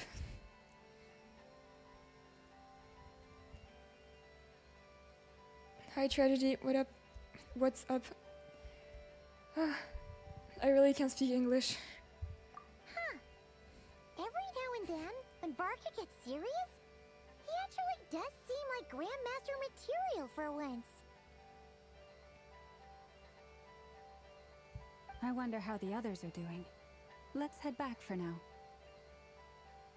Sounds good. Also, drinks are on me if Team Knights of Favonius is the first to finish. Wait, we have a team name now? Am I in Team Knights of Favonius as well? Why not? You're very welcome to join. We've even got a cathedral ready for you. Oh, that'd be pretty cool. Barbara and Lauma. Oh wait, Rosaria and Lauma. Just having a chat. Isn't that technically blasphemy? You wouldn't dare make a joke like that if Barbados was in earshot. Barbados does not care. Yeah, and I accidentally said what up instead of what's up, but I was completely in my head going to say what's up, and it came out as what up.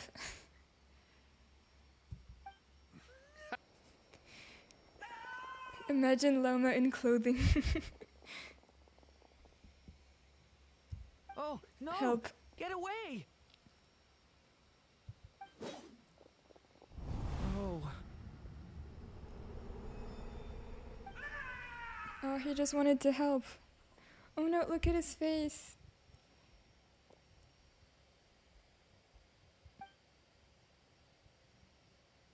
I know it's hard to stomach, Mr. DURIN.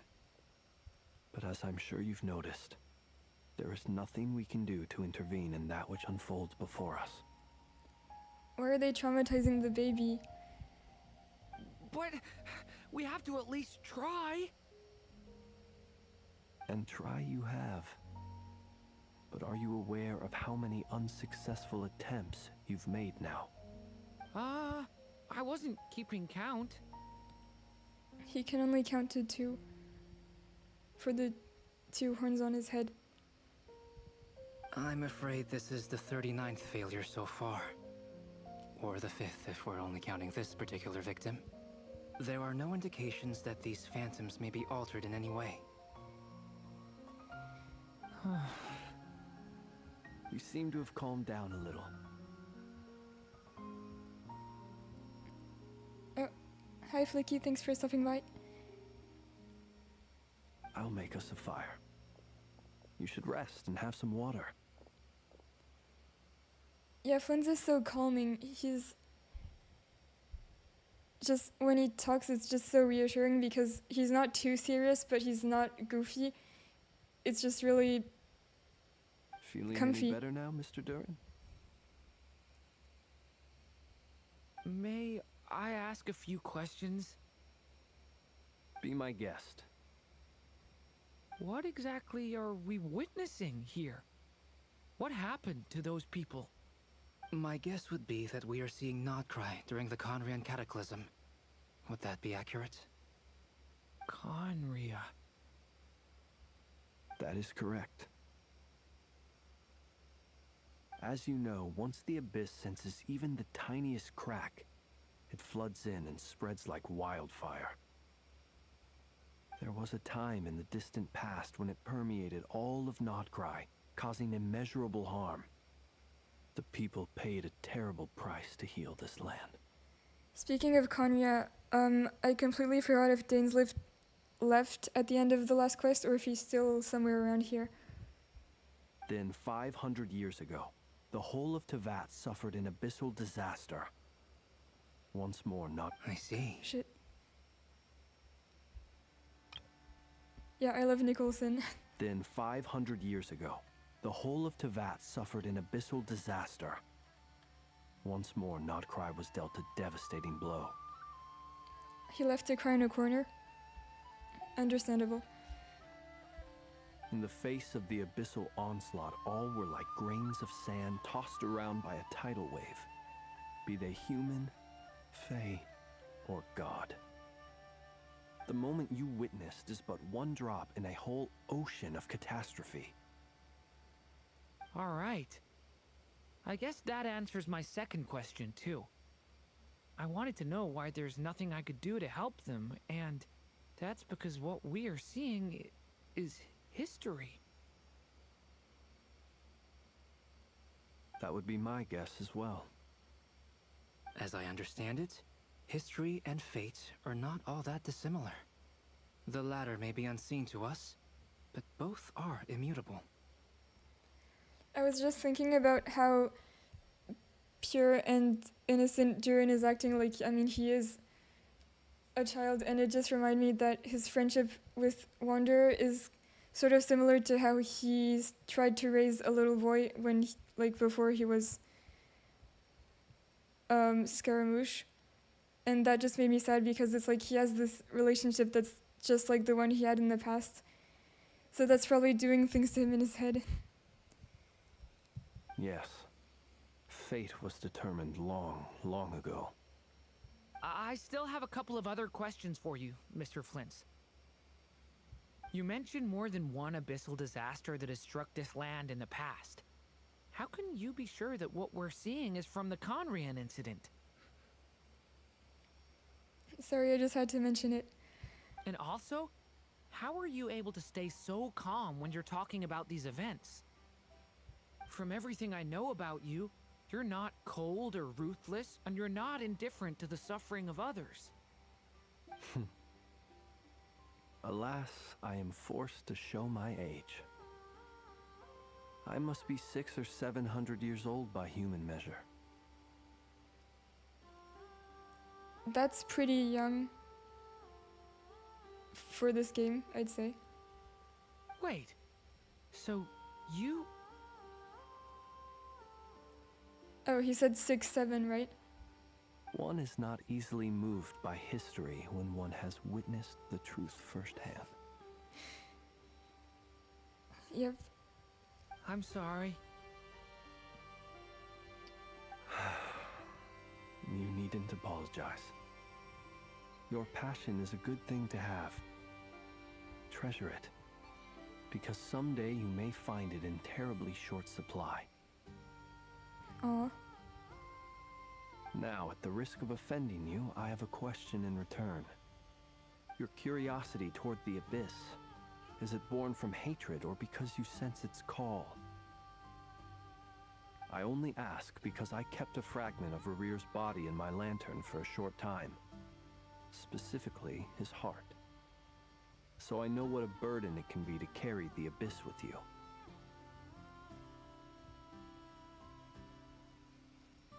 Am I a Zyx viewer?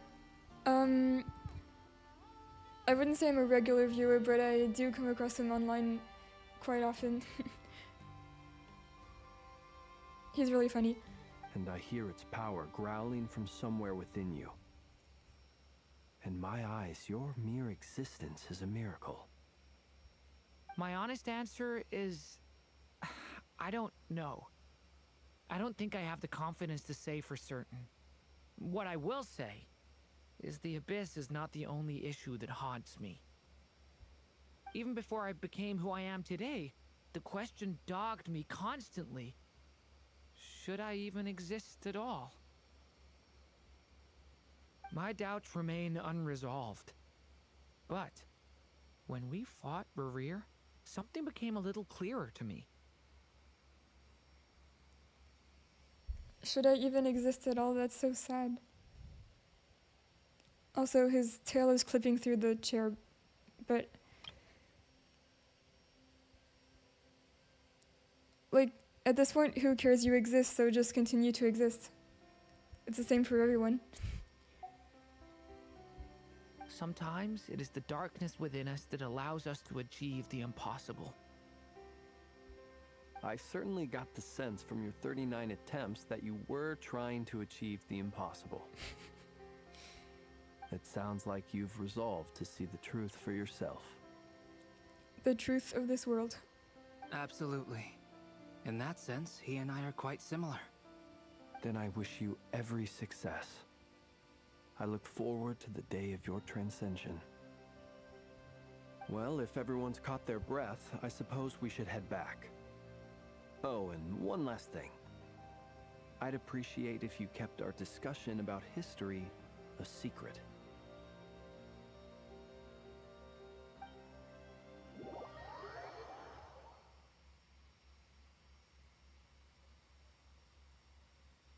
Incredibly, our separate investigations led us all to the same conclusion. Hooray for consensus! Yeah, but we barely learned anything, though. I totally thought this would be the mother lode. Talking with the ancients? I mean, come on! But nope. All we got was useless snippets of conversation. This voice acting is really great. Also, I love the Don Hung reference in chat. The truth of life and death revealed in an instant. And all this stuff about moons and hyperopia. What a load of baloney. Seems like people back then had a few screws loose. Hyperopia. I'm gonna call it that now. I understand your frustration. We found the same issue. Each phantom only showed a very brief moment in time. Yeah, I followed Yehuda's VA on Twitter and she's great. There isn't much value to be found in these miscellaneous fragments of a civilization's history, no matter how glorious it may have been. If there's a silver lining, it's that these phantoms are harmless to the present reality. They shouldn't get in the way of the festivities. Paimon agrees. And not just because it's the first thing she understood in this whole conversation. You look disappointed, Nefer. Is something the matter? Oh wait, I have to lock in and listen to this exchange. What do you think? We all worked our tails off, but the only one to gain anything from it was you, Lady Moonjanter. Yeah, DURIN even got his tail stuck in a chair. Wow. Please do share the Hyperborean records with me. I will gladly inscribe them in our people's documents. Oh, duh! Yeah! That was it! Hyperborea! Hyperborea. We can just call it hype because we're all hyped to learn about it. I'm serious. Only an expert in the Frost Moon Scions and their history can turn these records into valuable research material. The alternative is to let them gather dust on the Curatorium's storage shelves until the pages turn yellow. Yellow like Albedo earlier. Nefer, you're wise enough to know that cooperating and sharing the profits is the best course of action here. Well, that goes without saying. Sure, let's do that. Huh? But didn't you say we aren't supposed to give out intel for free? Sorry. Shutting up. Now is not a good time to push Nefer's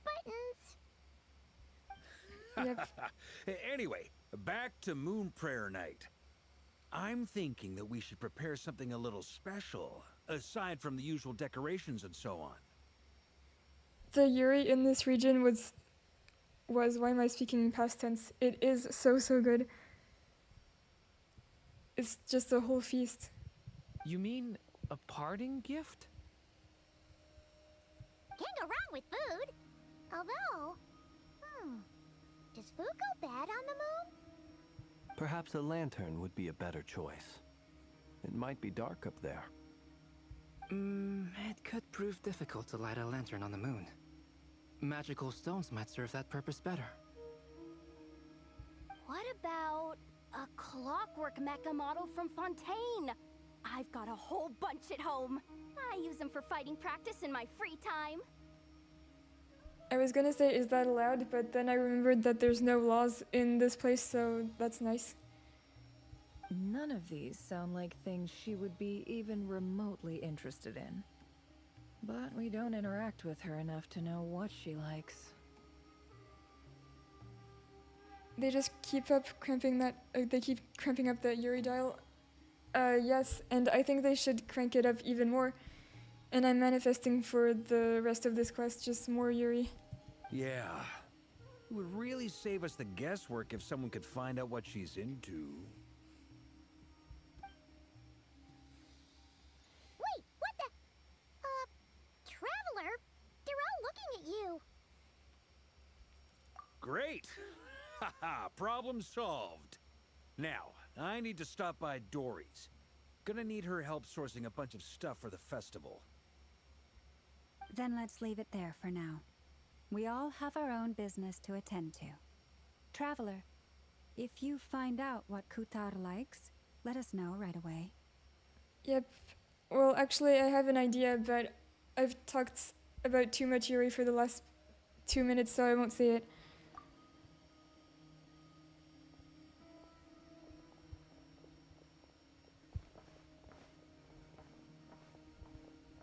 Is something the matter? I'm fine. It's just... I'm still feeling a little rattled after witnessing the horrors of the abyss. Maybe he needs another friend with him right now. I just can't wait to see their dynamic. But it's okay. This is something I have to work through. I'll be all right. Thanks for your concern. Well, don't put too much pressure on yourself. If you ever feel like something's wrong, physically or mentally, we're here to talk. Come on. Stop treating me like a kid. Boy, you are a kid. I love this trio. I wasn't expecting that. Which is why we need a lantern guaranteed to work on the moon. Yes, I have a few ideas, but the lantern itself is the easy part. The real issue is how little we know about the lunar environment. Wait, you two are serious about this? Let's just say I'm intrigued by these shining magical stones that Mr. Albedo has mentioned. Oh my god, is it the stones from the quest that I accidentally started the other day? I'm acting like it was yesterday. It was like an hour ago. I was following this quest for those who weren't there, and I just walked near an NPC, and then I had to talk for like 10 minutes about the magic stones.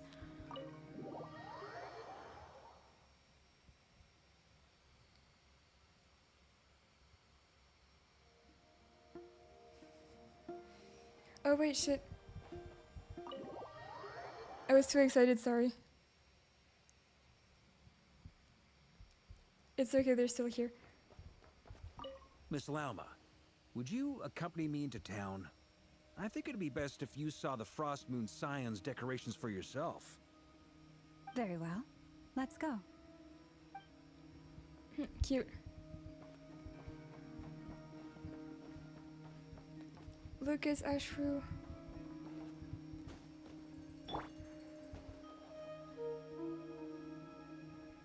I love that they keep using this cat model with all the cat animations.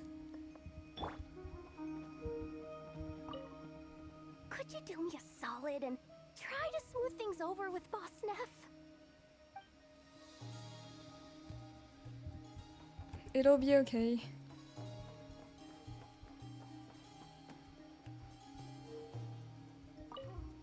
You should get going. It's important that we ascertain what Kuutar likes. Hello, Violet and avid reader.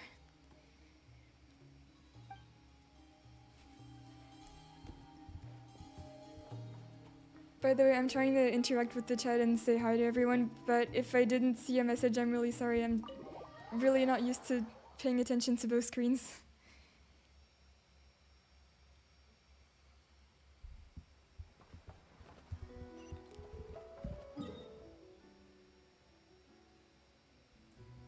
Okay, let's go. Hopefully the flowers are all really blue and she's feeling great.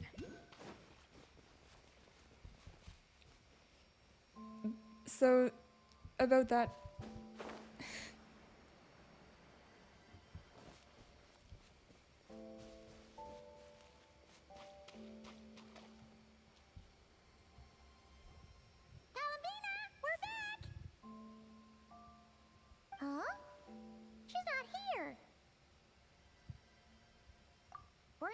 few Kuhenki here last time too? Where did they all go? Took them out for walkies. That's a cute word. Walkies? For Kuhenki? You're not pets, you know. Oh, well. Looks like we just came at a bad time. Let's try again tomorrow. Are we not gonna address the white flowers? There's still a few days until Moon Prayer Night, so we're in no rush. Besides, she needs time to rest anyway.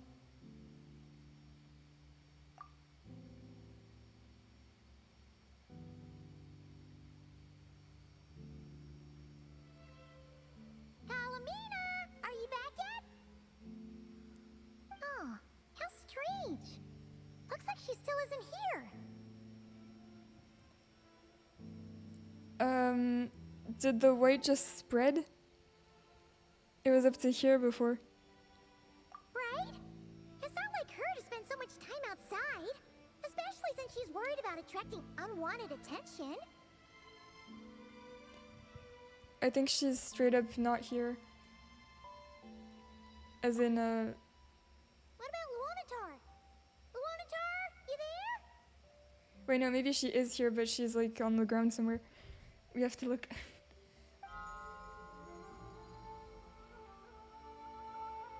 Hey! Do you know where Kalambina went?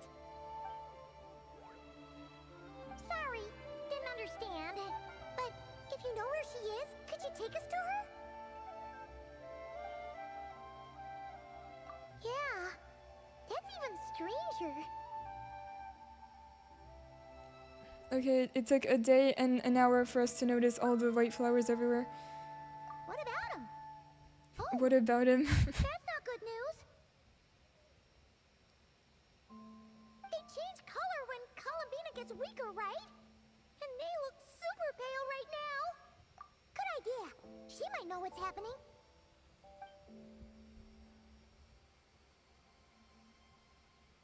Lauma! Ah, it's you. How is Kuutar? Is she okay? No, she hasn't. I came here to check on her after I noticed the flowers had changed color. Based on past precedent, she must be very weak right now. Even getting up to walk would be a struggle. It seems unlikely that she wandered off outside. So we should just go back in there and look in the flowers. Maybe she's lying down somewhere. Not to mention that she doesn't do that at the best of times either. So yeah, this is super weird. This is a nervous laugh, by the way. No. Very few people are in the know about Kuutar's whereabouts. And if anyone suspicious had visited, they'd have left some sort of evidence. You're right, Lauma is a real one. Come on, let's go to Nasha Town.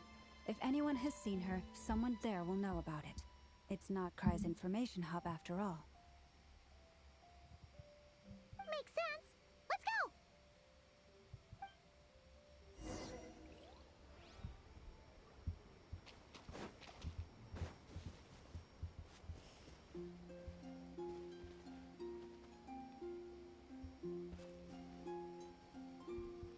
I mean, the flowers are really pretty when they're white, but I don't like the meaning.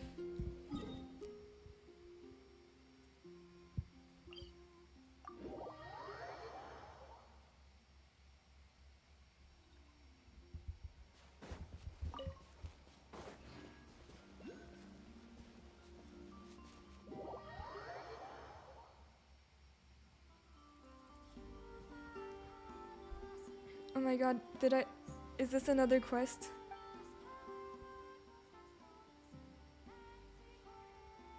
Okay, I guess we're just doing this now. Watch out for those weasel thieves. Okay. Oh, is this one really long? It's okay, we're speedrun champions. I mean, I don't want to skip, but let's just look at... Okay, let's see.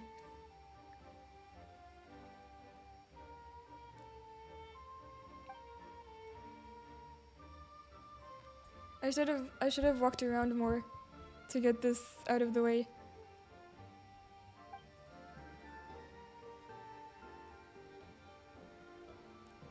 Remove the energy core. Well, if you let me do that right now, I can. Is it gonna let me out?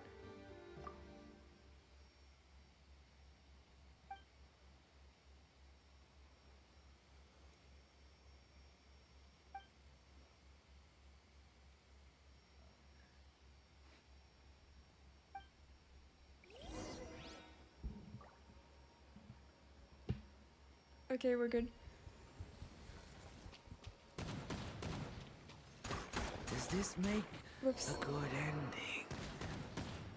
That was really, really rude, and I'm gonna cry now. Leave me alone. That was literally my newborn son. I can't believe they did that. Quick, follow. Okay, is this it? Wait a moment. Is it just Paimon, or is this stall kind of suspicious? It's never been here before, right? I'm supposed to be in focus experience mode, but I guess it didn't work, or maybe I'm not anymore. And I am AR 60, sadly.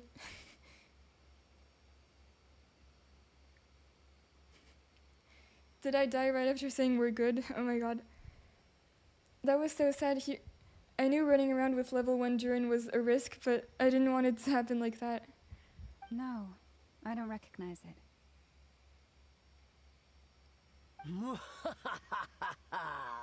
Alas, your free and easy adventure time is over.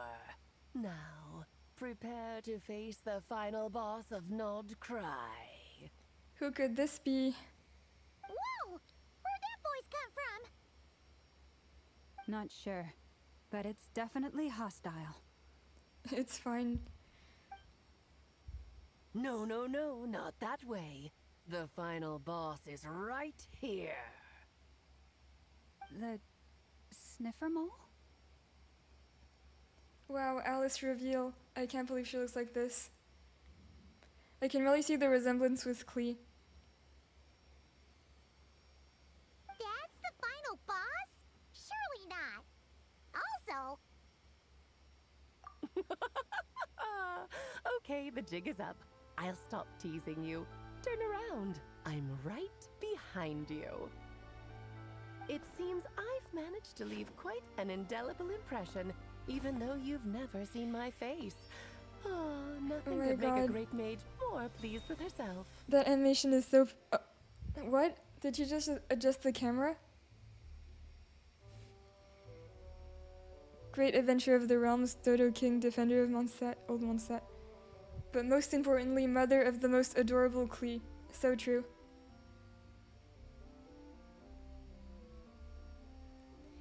I love the design of her hat that's not really a hat. Yeah, and of course she'd be the character to break the fourth wall.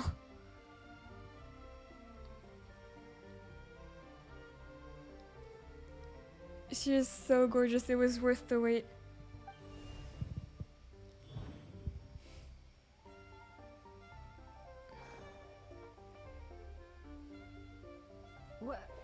What is going on? That was so cute. I've heard that all the big shots in Teyvat have long, wordy titles that stun people speechless when they make their entrance. I love that she's such a chaotic menace if you read all the stuff she's done, but she looks like this and she poses like a cute, I was gonna say girl, but not really girl. Like, the concept of being cute. Unfortunately, none of them are affiliated with the Hexen Circle, and we ourselves keep a very low profile. The notorious name-dropping doesn't quite work for us. Still, I, for one, think I'm really quite amazing. Yes, you are. So that didn't stop me from coming up with a title anyway.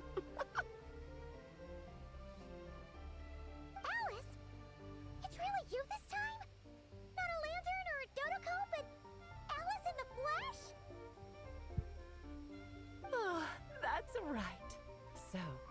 what do you think? How does it feel to finally meet me? It feels very great. And I've lost all my vocabulary because it just feels so great. You look like... I think just like Cleve will be a huge compliment for her. Oh, that's the first thing you thought. A little surprising, but that actually makes me very happy. See, that's adorable. Because that means that when Clee grows up, she'll be just as stunningly beautiful as her mother.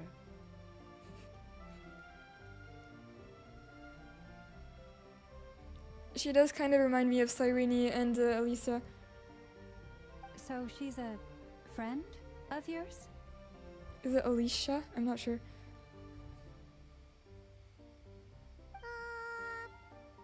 Kind of. This is actually the first time we've seen her in person. I see. Madam Mage, that was, quite a powerful entrance. I certainly won't be Oh yeah, don't worry, you can go to anytime soon. sleep. This is gonna be a VOD, don't worry. And I'll probably try to edit it like I do with the other quests too. So yeah, good night. It's okay, Lauma, don't force it. Paimon will do the honors. This is Alice from the Hexen Circle. She's a friend of ours. And of Arcus, too. That's right. She's a good person. Just kinda... unpredictable. Well, what is the human heart if not unpredictable? Hmm? If we could not do as we please, how would we differ from machines? I am Lauma, Moon Chanter of the Frost Moon Scions. It is a pleasure to meet you. Oh, I know. Before you got here, I spent a good, 15 minutes getting up to speed on Nodcry's present situation. What a queen. I love how they went all out on, first of all, the music. There's this new theme that's just for her, not surprising. But also, like, the way she was walking around and it was fully animated, it was great. In other words, I've read the whole in the last episode part, so we can skip the pleasantries. Fair enough. Well, Miss Alice, I can already tell that you have quite a unique personality. She does have a heart shape right here. You'll get used to it. Paimon sure is. So anyway, what are you doing in Nodcry, Alice?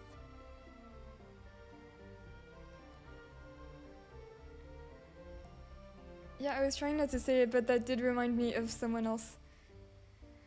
Oh, I thought I told you already. This time, I'm the final boss.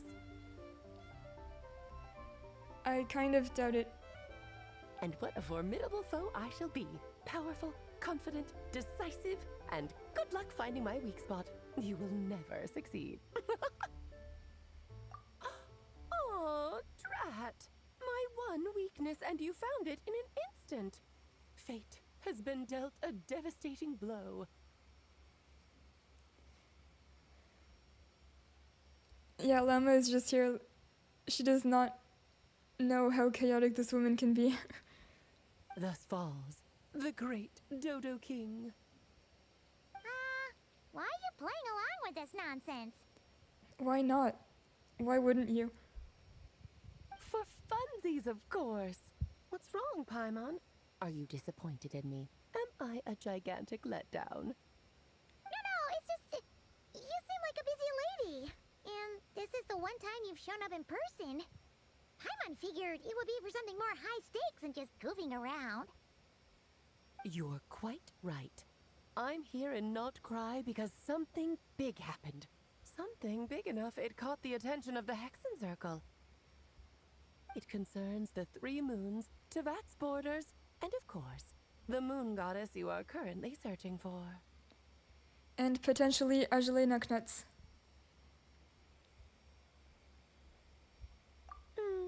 Kind of. Why don't we discuss this over a pot of tea? My main reason for coming on this trip to Tevat was, of course, to have some fun. But I do technically have a job to do as well, namely, maintaining the stability of Tevat's borders. Yeah, that's just a little side job for her. I'll skip over the complicated parts, but to sum it up, abyssal energies are all that lie beyond Tevat's border. We'd find ourselves in a real pickle if they ever made it through. And the phantoms you've been seeing are a sign that the border has been disturbed. Ah, no wonder they tend to show up around Moon Prayer Night. Is it because the real moon is now so close to us that its power can cross the border? In part, but only a negligible amount passes through. Just enough to influence the verdant crests and so on. And as you've noticed, there has been an unprecedented number of phantoms appearing this year. The influence of the moon beyond the border cannot explain this. No, there is another far greater factor at play. I'm trying to concentrate on the story, but her model is just so pretty. Just her eyes and the way they started highlighting the eyelashes too. But anyways, the moon. Yeah, that's right, okay. The trilunar syzygy. I know that word. A trilunar syzygy. Eons ago, before the heavenly principles came to Tevat, it was the then 3 moon goddesses who controlled the laws of this world.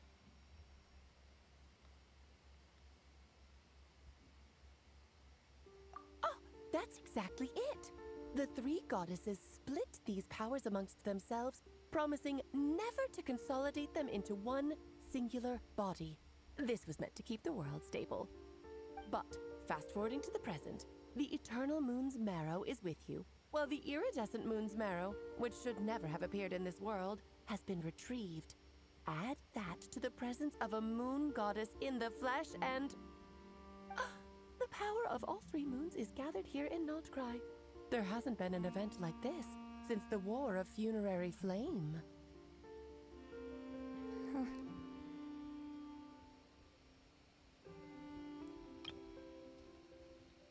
Wait, I'm really trying to follow.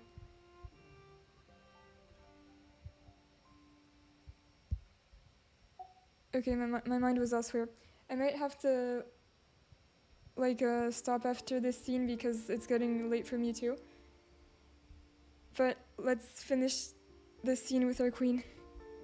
And it's having a noticeable effect on Tevat's borders.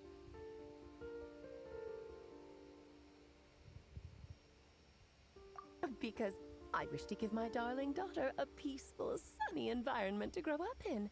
Is that a good enough reason?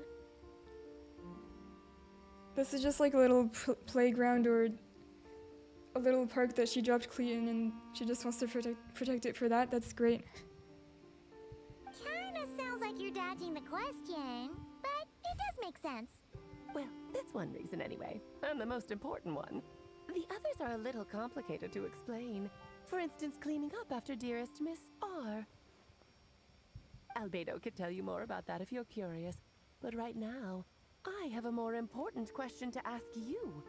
Why are you collecting the moon marrows? Honestly, Rhine-Daughter is really terrifying to me. The fact that she ate a shade and all the random stuff in Tevat that she created just like that,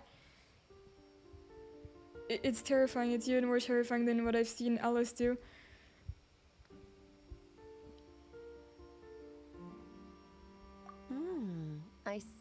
I see. Nicole told me about that legend once. Nicole? You mean Mage Anne? Oh, so you remember. We heard her voice in Fontaine.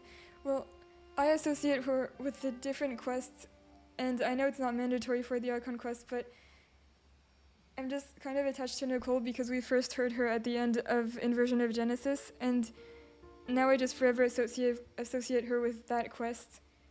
Like the fact that I just finished the quest of one of my favorite characters, or just my favorite character, and then at the end there's a random voice in a teacup. That was insane to me, and I never forgot it. Yes, of course. That was a story about fate, her area of expertise. But back to the story of our dear moon goddess. I'm afraid her intended method of returning to the moon is unlikely to work anymore. Nope, the giant slingshot won't work. What does that mean? She may be missing, but she hasn't gone anywhere. She has disappeared.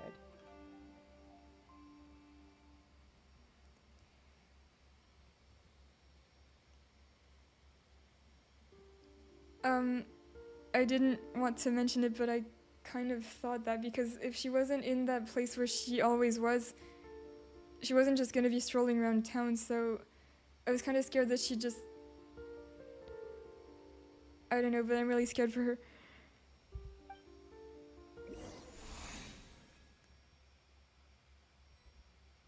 Oh god.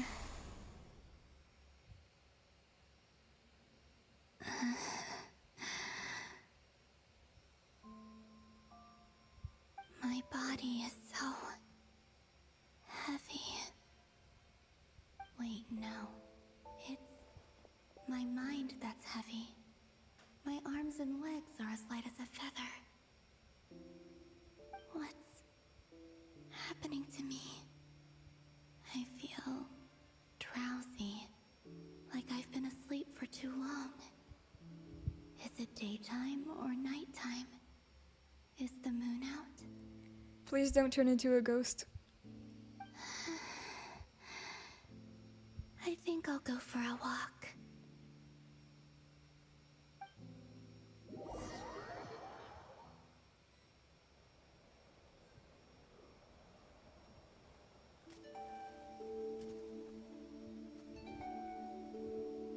Are you out for a walk too? Huh? Are you serious? Why did I even say that?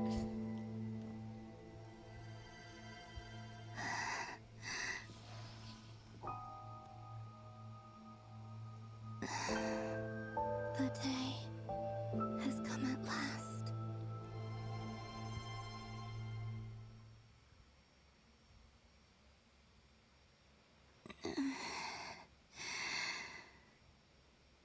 Have I grown so weak that I can't even sustain my physical form? But Moon Prayer Night is nearly here. I was so close to returning home. Death is near. Is this how it ends for me? Will I return to the moon after I disappear? Or... This is terrifying. Please don't be too sad. Hopefully she's just gonna be able to walk around, and then we're gonna find her and bring her back into this plane of reality, and everything is gonna be fine.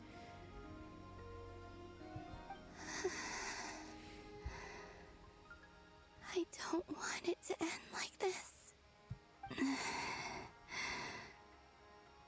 So far, at least, I still exist. Even if not physically, I can still feel. But as my power wanes, I'm sure that too will fade. I suppose I might take one final look at this world. The world where I was born. Not that with this music.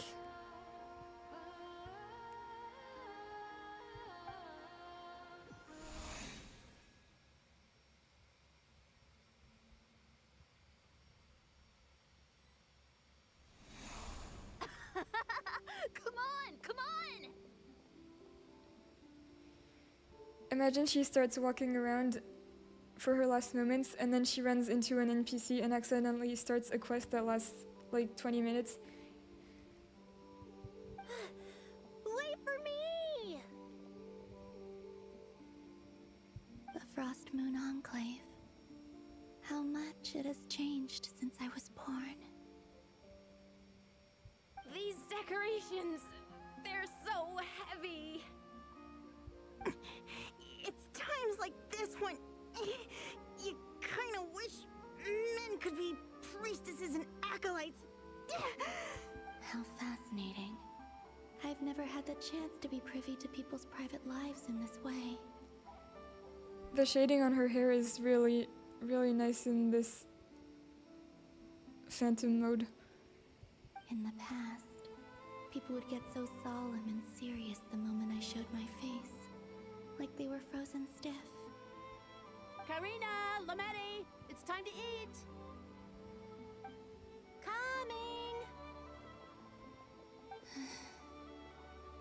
I want to watch them a little longer.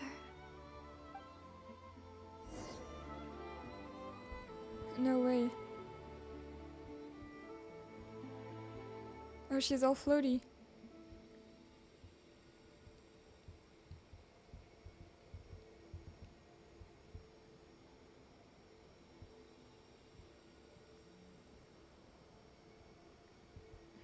Oh, the photo decoration, yeah. Wait, that's too high.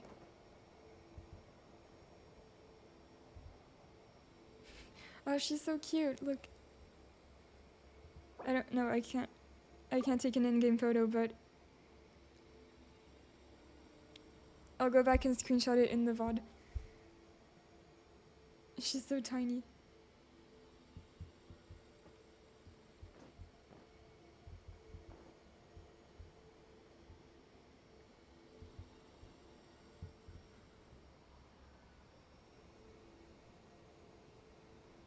So just fill these balloons with air, right? Yep. Try a couple now to test things out. The rest can wait till Moon Prayer night. Think fast. Rita! Teasing an acolyte of the Frost Moon Scions? Surely that's a punishable offense. Maybe she spent a bit too much time with the Fatui. Take this! Huh? Alright, enough horsing around. Lady Lauma gave us a task. We should get back to it. The task is just to check that the balloons don't leak, right? Doesn't matter if we fill them with air or water. Okay, you got me there. And you got me there. But still, we can't use all the balloons before the festival even starts. We won't use all of them. And as long as Lady Lauma's trusted acolyte doesn't snitch, this can stay as a little secret between friends. A couple more can't do any harm, right? Oh, you menace. Then, think fast! She's discovering the concept of throwing water balloons, so I hope she'll be able to have a physical form again to throw a water balloon at Sandrone.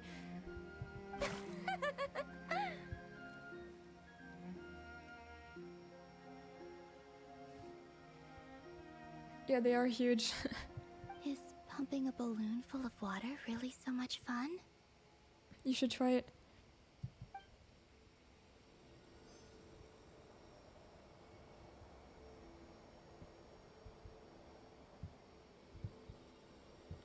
Oh wow, the jump. Yep.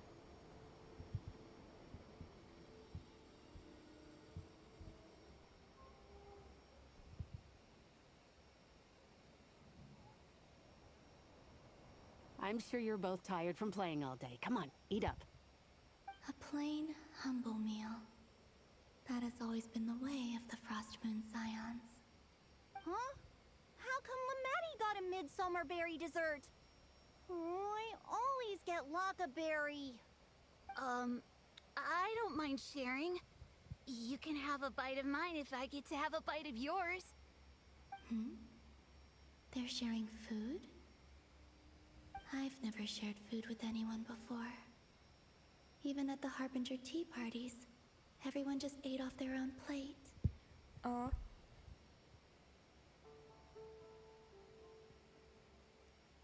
But I know someone at least brought the tea for you.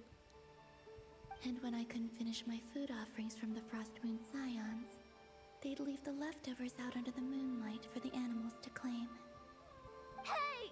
That was 2 bites! Oh, then another bite of mine. Oh, you too. Oh, don't fret now.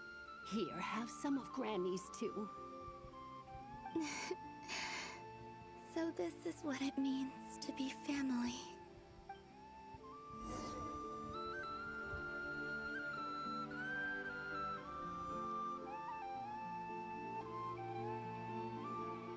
I'm seeing so much that I'd never usually get to see. They'd never act like this when I was around. It's nice, being able to just watch people in peace in these final moments.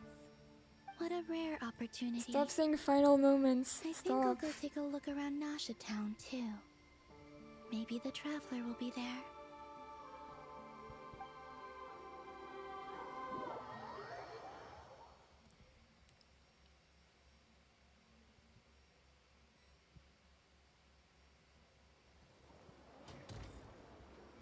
After the War of Funerary Flame, the moon goddesses this is were gonna no be fun. longer recognized by Tevat.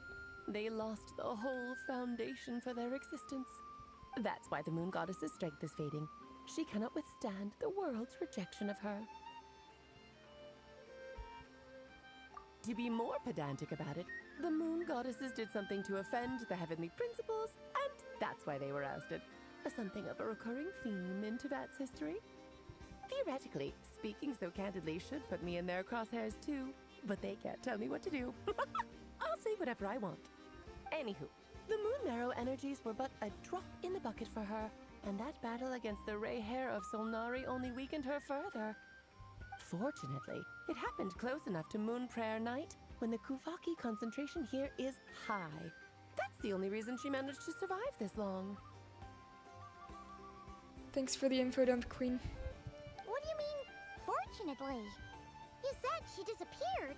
We're too late.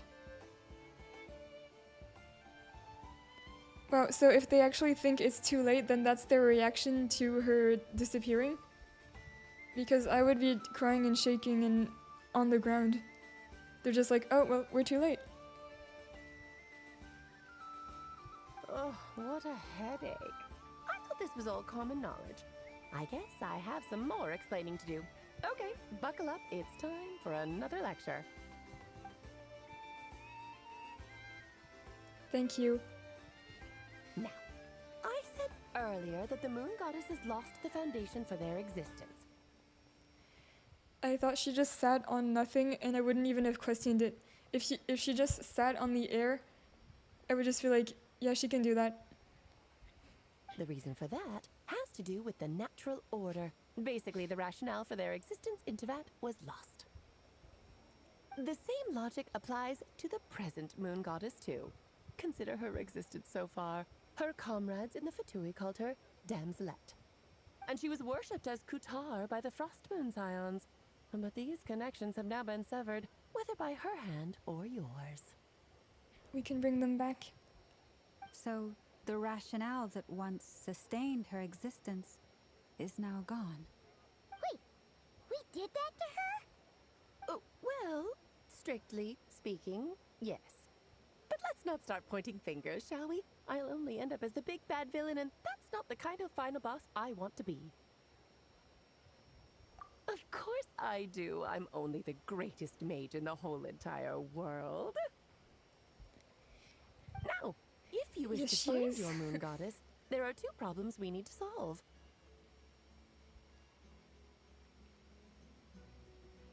Firstly, we'll need to strengthen the connection between her and Tevat, at least enough to sustain her until Moon Prayer Night. We have to get some of her old comrades back. I'm not naming names, but you know who. And then, I don't know, get her to think about Columbina really hard, and then that'll manifest her back into existence, right? Strengthen her connection.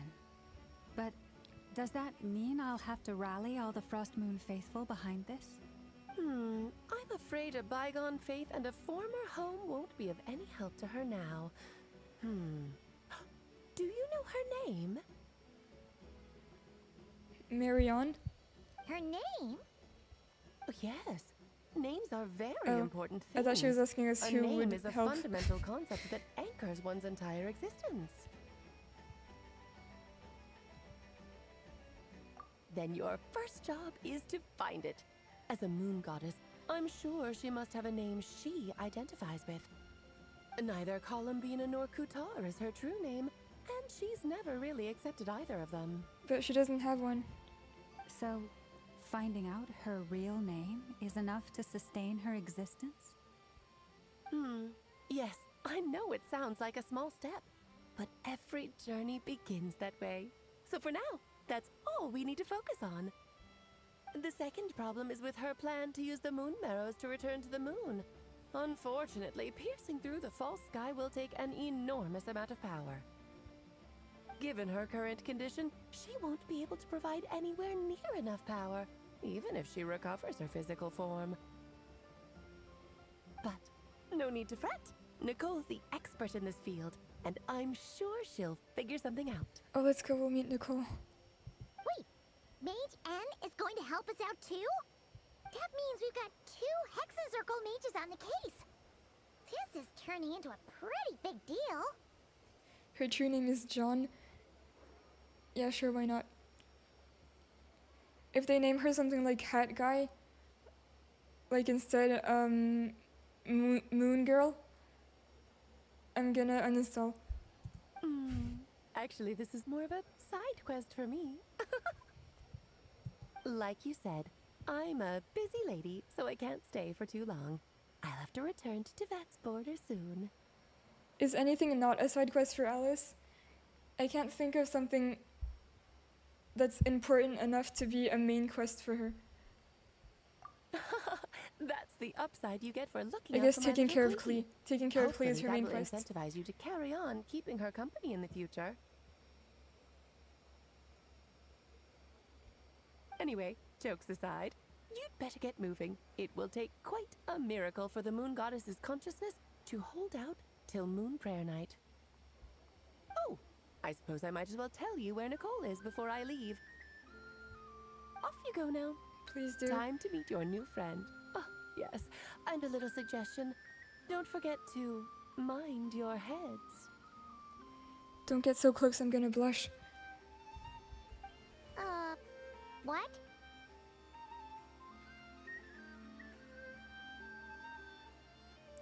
Yeah, it's true, she doesn't even take care of Klee, so... But I guess it's important enough to her that she mentions Klee. I wonder how Durin's doing. I should really go see him before I head back. You really are super busy. I most certainly am. There's so many children I have to keep tabs on just in Mondstadt. Durin, Albedo, Venti, Varga. They all have very, very different ages. Klee didn't make the list, huh? Of course not. Klee is my pride and joy. I have no qualms about her, because she's the best child in the whole wide world. True. Klee is peak. Oh, yeah. Klee's a little angel. I'm glad you agree. Well, all the best. See you when I see you. See you. No, don't leave, Queen. She left in a hurry. Yeah, she didn't pack up her stall. Should we handle it for her? I must say, I'm now very curious about her daughter. Klee, wasn't it? What's she like? That's a long story. Come on, we'll fill you in as we go. Like a bundle of sunshine and bombs.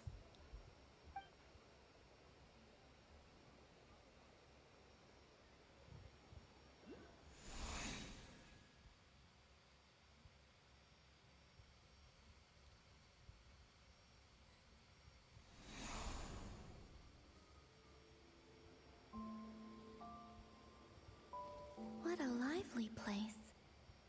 I've never experienced Nasha Town like this before. Hey, you old geezer! Your hammer's rusted through! Who are you calling old geezer? Are they quarreling? Surely she's familiar with that. I'm looking right at him. You've really gone downhill since giving your daughter free rein in the workshop. Can you even swing a hammer anymore? It shouldn't take you days just to fix a single chair. You might as well use that hammer to massage my back for all the good it's doing. Huh. Old man Yowie. Don't run your mouth, or you'll get a back massage that'll put you in bed for the rest of your life. Look, Oh my God, the stop. materials haven't arrived yet, all right? You know how busy it gets in the days before Moon Prayer Night. I'll bet you send all the materials to your little princess. Blood's always thicker than water, huh? All right, you've made your point, Uncle Koski. As soon as the materials arrive, fixing your chair Uncle will be what? the #1 priority. Is that Senpo? And Dad, if you've got time to chat, why don't you lend me a hand, hmm? See? I didn't notice his name. Volka knows what the score is. I guess they're friends. But the way they spoke to each other was so ugly. Then again, it wouldn't be the first time I've seen something like this. Yeah, you must have seen a lot of this. Columbina! Sing outside my door in the middle of the night one more time, and I'll unscrew your vocal cords. You hear me? Oh, Zandrone. Okay. The yearning hello?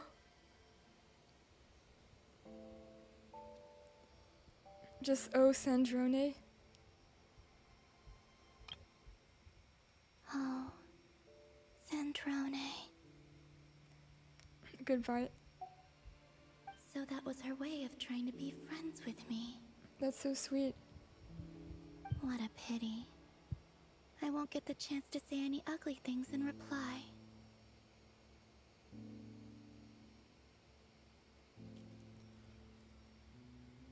It'll be okay, don't worry. We're absolutely saving her.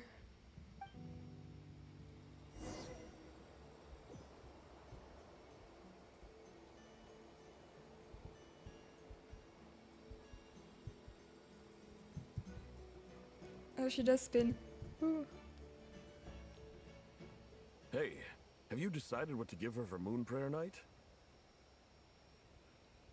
I sure have. She's gonna get the surprise of her life when she's least expecting it. Then I'll whip out the ring and pop the question. The surprise of her life. What a fun turn of phrase.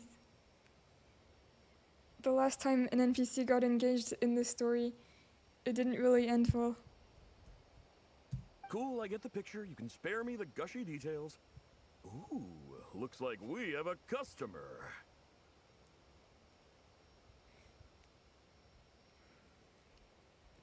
Why did someone in chat say he's gonna whip it out?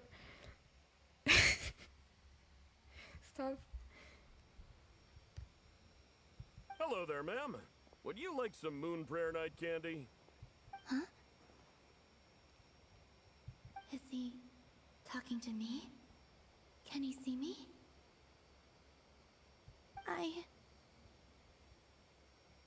Here you go. Is it just gonna fall through her hand? Oh. Well. Oh, that's worse. Come back anytime. Right. Now, where were we? That was not necessary. I don't know why, but I still held out hope.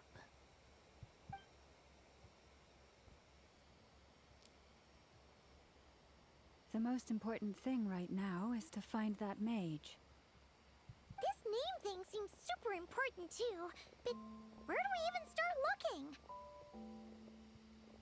I'd better go pay the Fatui a visit.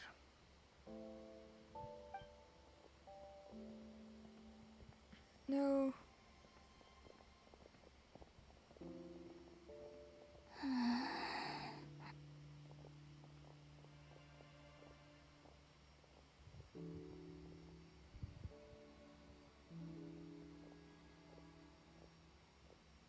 Columbina?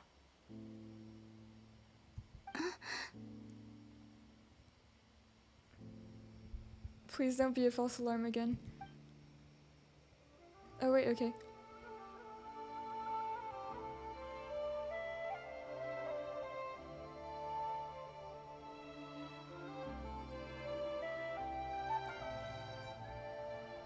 Traveler? Ether, just squint a little more, you might see her. Let's go! This is no time to be spacing out!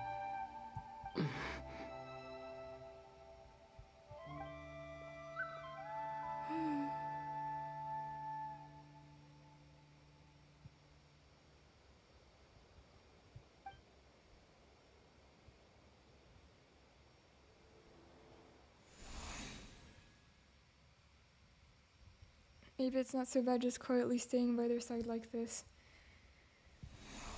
Okay, just stay there. Okay, next is Nicole. Oh my god. I'm gonna have to save that for next time.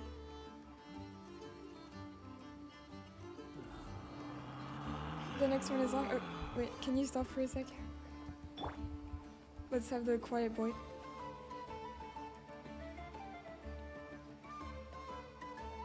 Yeah, I'm really happy with how the story is shaping up. It's like, first of all, the visual presentation, all the animations they're adding to the dialogue, like even the non-animated cutscenes. Well, I mean, you know what I mean. And the writing, it's just the way they're showing Columbina's tragedy. It's just really compelling.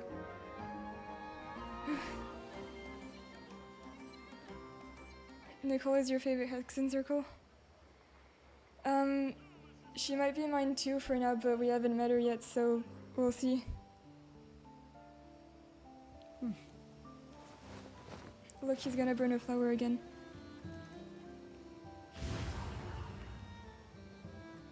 Oh wait, one last thing that I forgot to do is to check if Wander has a line, or maybe Albedo too, probably, about DURIN. There it is. When he first came out of that book, he had such a long list of questions. I never imagined becoming human would make him even more curious. His letters are so long, and his handwriting is so crooked. Oh my god. I can barely make it out. You can help explain things to him if you've got time. Just to make sure he doesn't get off track. That last line was so soft. Okay, Patrick did a great job with the tone in the last line. I'm gonna melt. That was adorable. And yeah, guys, thank you for stopping by for my first stream. I was kind of stressing all day, but it was really fun, so definitely not the last. There's a new one too. My brother is learning all manner of new things. He's intelligent and passionately philosophical. This sometimes causes difficulties, but it does nothing to dull his passion for the world. His arrival, or should I say his joining the family, has given me a new understanding of human relations. With my closest kin around, home has become a lively place, which is a positive thing for sure. They're so found family. I love it so much. Well, technically they're real brothers too, but they have this sort of found family dynamic where it's not your traditional kind of brother. I just love it.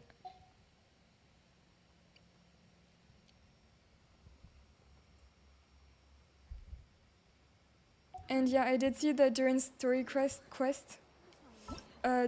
takes 5 real-time days to complete. That's kind of a new thing. So I'll do it after the Archon quest, but I wonder why. Like, I think it's okay as long as they have a good reason, but if it's just to stretch out the playtime, then I'm not sure what to think about it. But I still can't wait to play it.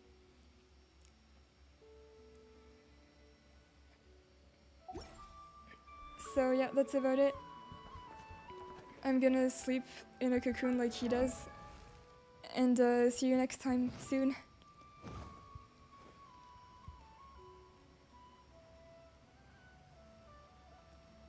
Bye-bye. Actually, it might take me a while to figure out how to stop the stream, so you can just watch me struggle, I guess.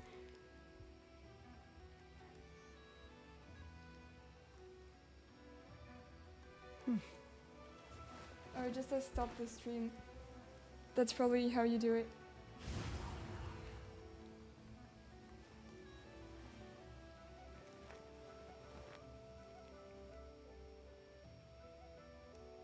I'm just gonna check that I ticked the VOD box because I don't want to accidentally delete it or something.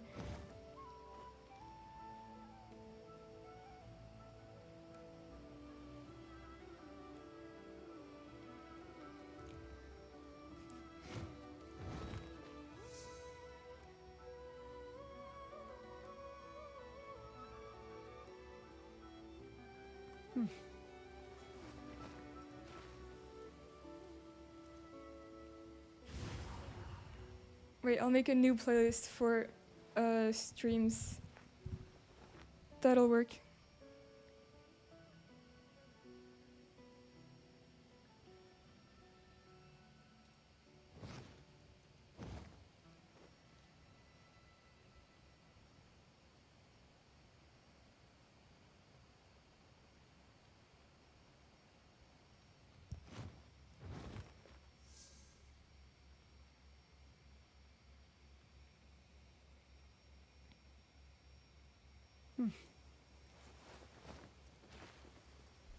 Okay, it should be good. I'm gonna click the stop streaming button now. I hope it'll work. See ya.